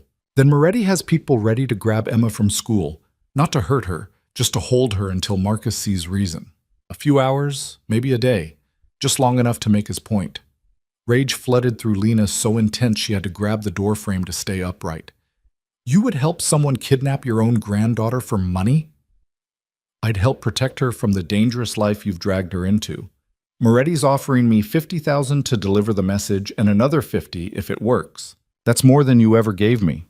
I gave you everything. I begged you for help when Emma was diagnosed, when I couldn't afford her medication, when I was drowning." Lena's hand moved before her brain caught up, slapping her mother hard enough to leave a red mark. "Get out! Tell Moretti that if he comes near Emma, if he so much as looks at her school, I will personally destroy him. Not Marcus. Me." Her mother touched her reddening cheek, eyes bright with malice. "You think you're so tough now, but you're still just a frightened waitress playing dress-up in a world you don't understand. Moretti's going to take everything from you, and I'm going to enjoy watching it happen." Vincent stepped forward, his presence menacing despite his calm expression. "Time to leave, ma'am. Unless you'd like me to call the police and report an extortion attempt?" Her mother left, but the damage was done. Lena stood shaking in the doorway until Marcus appeared, having heard enough of the conversation to understand what had happened. "We're moving Emma to a private school with better security," he said immediately. "And I'm putting a protection detail on her 24/7. Moretti won't get near her." "He already did," Lena's voice cracked. "He found the one person who could hurt me worse than any physical threat. My own mother." Marcus pulled her close, and Lena finally let herself break, sobbing against his chest with rage and grief and fear. How had her life become this? How had trying to do one good thing, returning money that wasn't hers, led to her daughter being threatened by a monster using her own grandmother as a weapon? "I'm sorry," Marcus whispered into her hair. "I'm so sorry I brought this into your life." "You didn't. I chose this. I chose you." Lena pulled back, wiped her eyes. "But Marcus, we have to end this. We can't keep living in a fortress, can't keep waiting for Moretti's next move. We have to finish it." "How?" "If I go after him directly, I'm proving I'm still the violent criminal the feds think I am. If I do nothing, he keeps escalating until someone gets hurt." Lena thought about her years as a waitress, about being invisible, about seeing what others missed. An idea formed, dangerous, risky, but possibly their only option. "What if we give him what he wants?" Marcus stared at her. "Absolutely not. I'm not letting Moretti walk free." "Not actually, but what if we make him think he's won? What if I go to him, convince him that you're willing to withdraw the evidence, set up a meeting to negotiate terms?" Lena spoke faster as the plan crystallized. "You wire me. Record everything he says. He'll brag, he'll threaten, he'll incriminate himself. Then we give that recording to Agent Chen along with evidence of the extortion attempt using my mother. We bury him so deep he never sees daylight again." You're talking about wearing a wire into a meeting with a man who's already threatened to kidnap your daughter. That's insane. That's necessary, and I'm the only one who can do it. He sees you as the threat. But me? I'm just the waitress who got lucky. He'll underestimate me, and that's when we strike. Marcus started pacing, his mind clearly working through scenarios, calculating risks. Catherine, who'd appeared during the conversation, spoke up. It could work. If we control the location, if we have security positioned properly, if Lena can get him talking, we'd have everything we need to ensure he never threatens this family again. Or he kills her the moment he suspects something. Marcus's voice was rough with fear. I've already lost too much. I won't risk losing her. Lena moved to stand in front of him, stopping his pacing. You're not losing me. We're taking back control. Together. She touched his face gently. You taught me to be brave, Marcus. You showed me that sometimes you have to fight for what matters. Emma matters. Daniel matters. This family we're building matters. And I will not let Sal Moretti destroy it. The setup took 3 days. Agent Chen agreed to the plan reluctantly, providing Lena with a wire so small and sophisticated it was virtually undetectable. Vincent selected the location, a restaurant Marcus owned that had been closed for renovations, allowing them to position agents and security throughout the building without arousing suspicion. Lena's mother delivered the message that Marcus was willing to negotiate, and Moretti agreed to meet. The day of the meeting, Lena stood in Marcus's bedroom getting ready while he hovered like an anxious parent. You don't have to do this, he said for the 100th time. We can find another way. There is no other way. You know that. Lena checked her appearance in the mirror, professional but not threatening, successful but not intimidating. The wire was taped to her ribcage, invisible under her blouse. I'll be fine. Vincent and Agent Chen's team will be right outside, and you'll be listening to everything. That's what terrifies me. I'll have to listen to him threaten you and not be able to intervene without blowing the operation. Lena turned to face him. Then trust me to handle it. Trust that I'm stronger than I look. Trust that the invisible waitress knows how to navigate dangerous situations because I've been doing it my whole life. Marcus pulled her close, kissed her with desperate intensity. If anything happens to you, it won't. We're ending this today, and then we're going to have that normal, boring life we've been dreaming about. The restaurant was in a quiet neighborhood, its windows covered with renovation permits. Lena arrived exactly on time, her heart pounding but her hands steady. Moretti was already there, sitting at a table in the empty dining room with 2 of his men flanking him. He looked smaller than she'd expected. Prison and legal troubles had worn him down, made him look older than his 50-something years. But his eyes were still sharp, still calculating, still dangerous. Mrs. Brooks, thank you for coming. Moretti gestured to the chair across from him. I hope your mother delivered my message clearly. She did, and I'm here to tell you that Marcus is willing to negotiate. Lena sat, crossed her legs, projected confidence she didn't entirely feel. But I need to understand exactly what you want. Simple. Marcus withdraws the evidence he gave to the FBI. He tells them it was all fabricated, that he was trying to frame me because of a business dispute. He makes me the victim instead of the villain. And in exchange, I leave Chicago. I leave him alone. Everyone moves on with their lives. Moretti leaned back. Of course, there's the matter of compensation for the damage he's done to my reputation and my business interests. I'm thinking 10 million covers it. Lena laughed, a sound that surprised everyone, including herself. 10 million to withdraw evidence and lie to federal prosecutors? That's a lot of money for something that makes Marcus look like a criminal. Then he shouldn't have come after me. Moretti's smile was cold. But let's be honest, Mrs. Brooks, we both know Marcus is a criminal. He's just better at hiding it than I am. This whole going legitimate act is just that, an act. He's his father's son, and eventually he'll revert to type. You don't know him at all. I know him better than you do. I knew his father, worked with him for 20 years. The DeLucas are predators, Mrs. Brooks. They dress it up in fancy suits and legitimate businesses, but underneath they're the same violent animals they've always been. Marcus just has you fooled into thinking otherwise. Is that why you sent my mother to threaten Emma? Because you think Marcus is the predator? Lena kept her voice steady, knowing every word was being recorded. Using a 7-year-old girl with a heart condition as leverage, that seems pretty predatory to me. Moretti's expression hardened. I did what was necessary to get Marcus's attention. Your daughter was never in real danger. She was threatened with kidnapping. A bluff. I would never actually hurt a child. But his eyes said otherwise, and Lena felt cold fear slide down her spine. So if Marcus pays you $10 million and withdraws the evidence, you'll leave us alone? You'll leave Emma alone? Of course. I'm a businessman, not a monster. Unlike Marcus, I keep my word. And if we refuse? Moretti leaned forward, all pretense of civility dropping away. Then I make good on every threat I've made. Your daughter disappears for a few days. Not hurt, just scared. Marcus's businesses burn.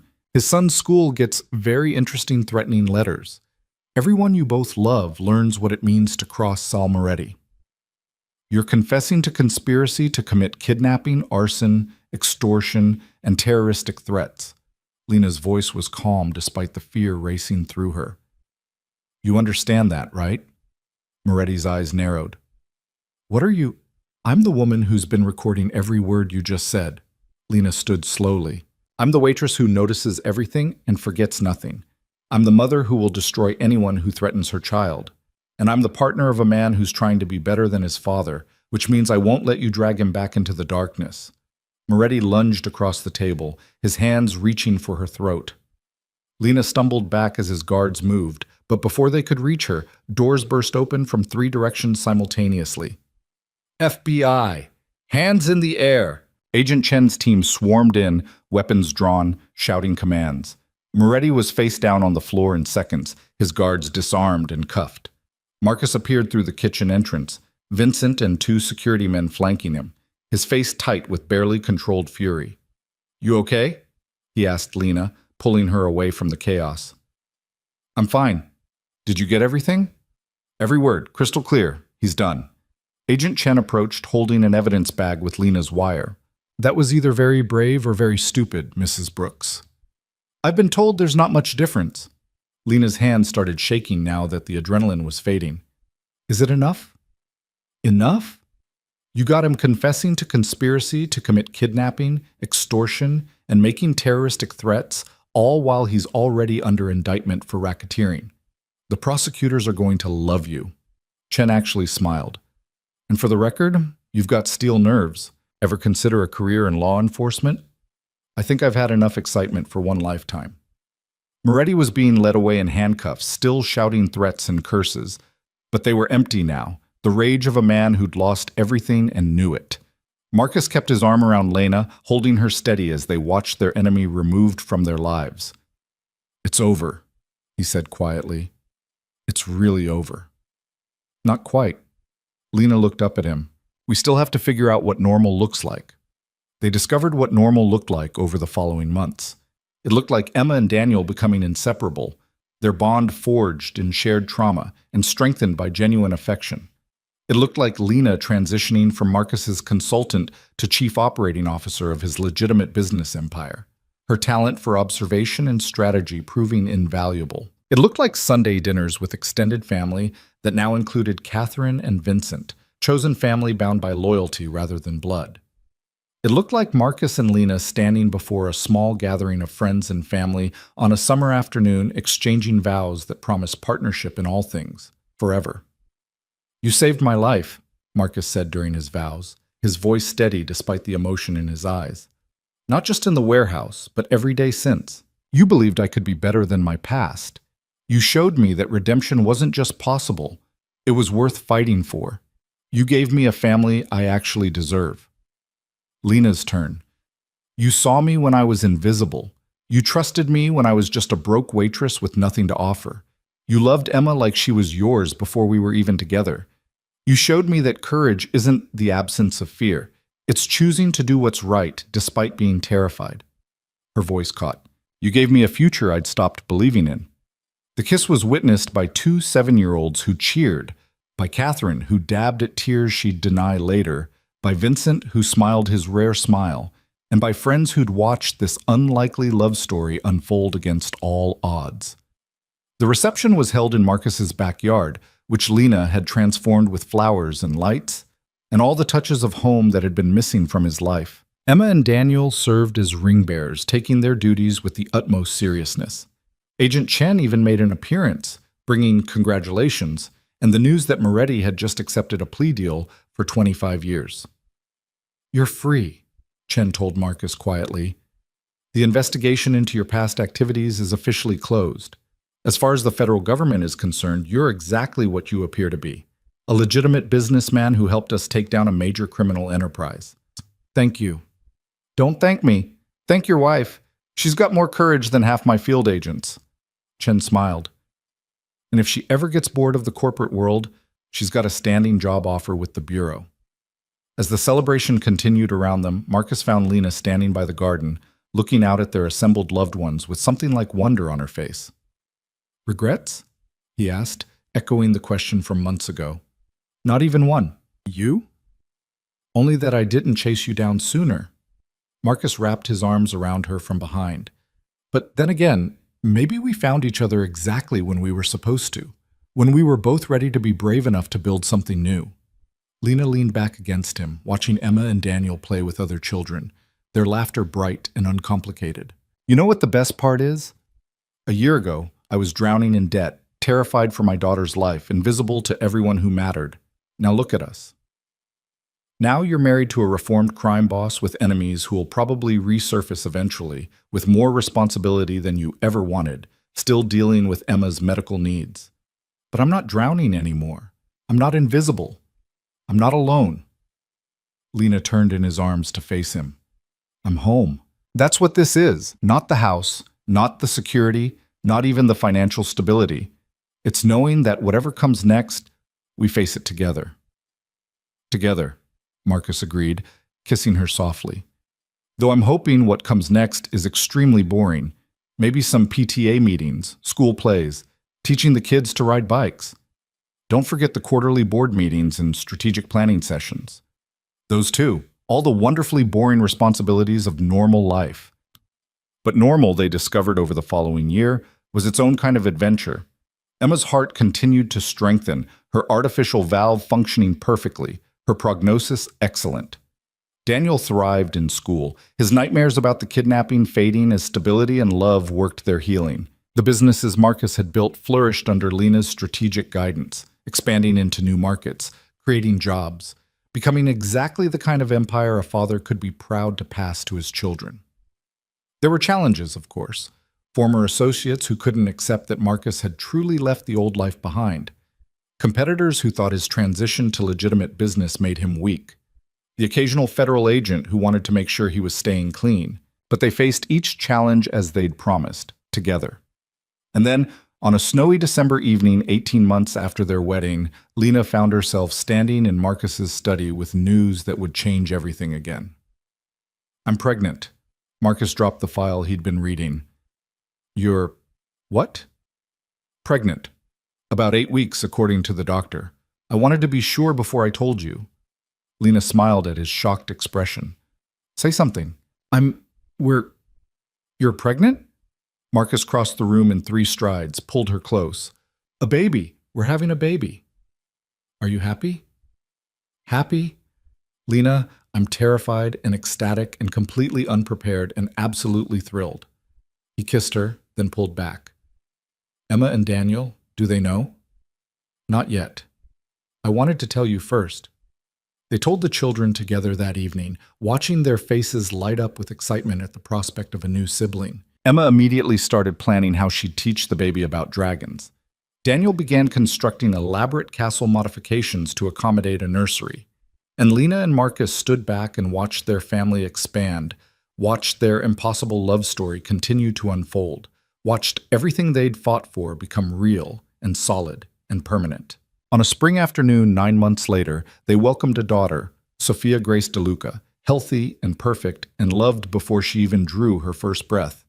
Emma and Daniel took turns holding her with exaggerated care, already fierce protectors of their baby sister. Lena, exhausted and happy, watched her husband cradle their newborn daughter with the same tenderness he'd shown holding Daniel in that warehouse, the same devotion he'd shown when Emma came home from her surgery. 3 children now, binding them together in ways that went beyond legal documents or spoken vows. "What are you thinking?" Marcus asked, catching her watching him. I'm thinking about that night. The rain, the money, the choice I made. Lena smiled. If someone had told me then where that choice would lead, I never would have believed them. Would you have made it anyway? Knowing everything that would come after, the danger, the fear, all of it? Lena looked at Emma reading to Daniel in the corner, at Sophia sleeping peacefully in her father's arms, at the life they'd built from courage and trust and the willingness to believe in second chances. Every single time, she said, I'd make that choice every single time. Because that was the truth Lena had learned in her journey from invisible waitress to beloved wife, from desperate mother to powerful partner, from woman running from poverty to woman running toward purpose. Sometimes the smallest choices carried the biggest consequences. Sometimes doing the right thing when no one was watching changed everything. Sometimes love found you in the most unexpected places and asked you to be braver than you knew you could be. And sometimes, if you were very lucky, choosing integrity over survival led you home. The story ended where it began, not with power or violence or the weight of impossible decisions, but with one simple truth. Lena Brooks had chased a stranger through the rain to return money she desperately needed, and that choice had saved 2 families, built an empire, and created a love that could weather any storm. She'd been invisible once, but she'd chosen to see what others missed, to act when others would have stayed silent, to be brave when being safe would have been easier. And that choice, that one moment of courage on a rainy Chicago night, had transformed her destiny forever. Years later, when Emma and Daniel and Sophia asked about how their family came to be, Lena would tell them this story, about a waitress who noticed things, about a father desperate to save his son, about $3,000 that became the foundation of everything they'd built. But most of all, she'd tell them about the moment she chose integrity over survival. The moment she decided that some things mattered more than money or safety or the easy path. The moment she chose to do the right thing, even though no one was watching. Because someone was watching. The universe was watching. Fate was watching. And sometimes, when you make choices based on who you want to be rather than what you need to survive, the universe responds by giving you everything you never knew to ask for. That was Lena's truth. That was her story. That was the lesson she'd carry forward and pass to her children. That courage matters. That integrity matters. That the choices we make when no one's looking define us more than anything we do in the spotlight. The rain had stopped long ago. The danger had passed. The struggles that once defined her life had transformed into challenges she could handle, supported by a partner who loved her, children who needed her, and a future bright with possibility. Lena Brooks had found her happy ending. Not through luck or fate or the kindness of strangers, but through her own courage, her own choices, her own unwavering commitment to being the kind of person who did the right thing even when it cost everything. And that made all the difference.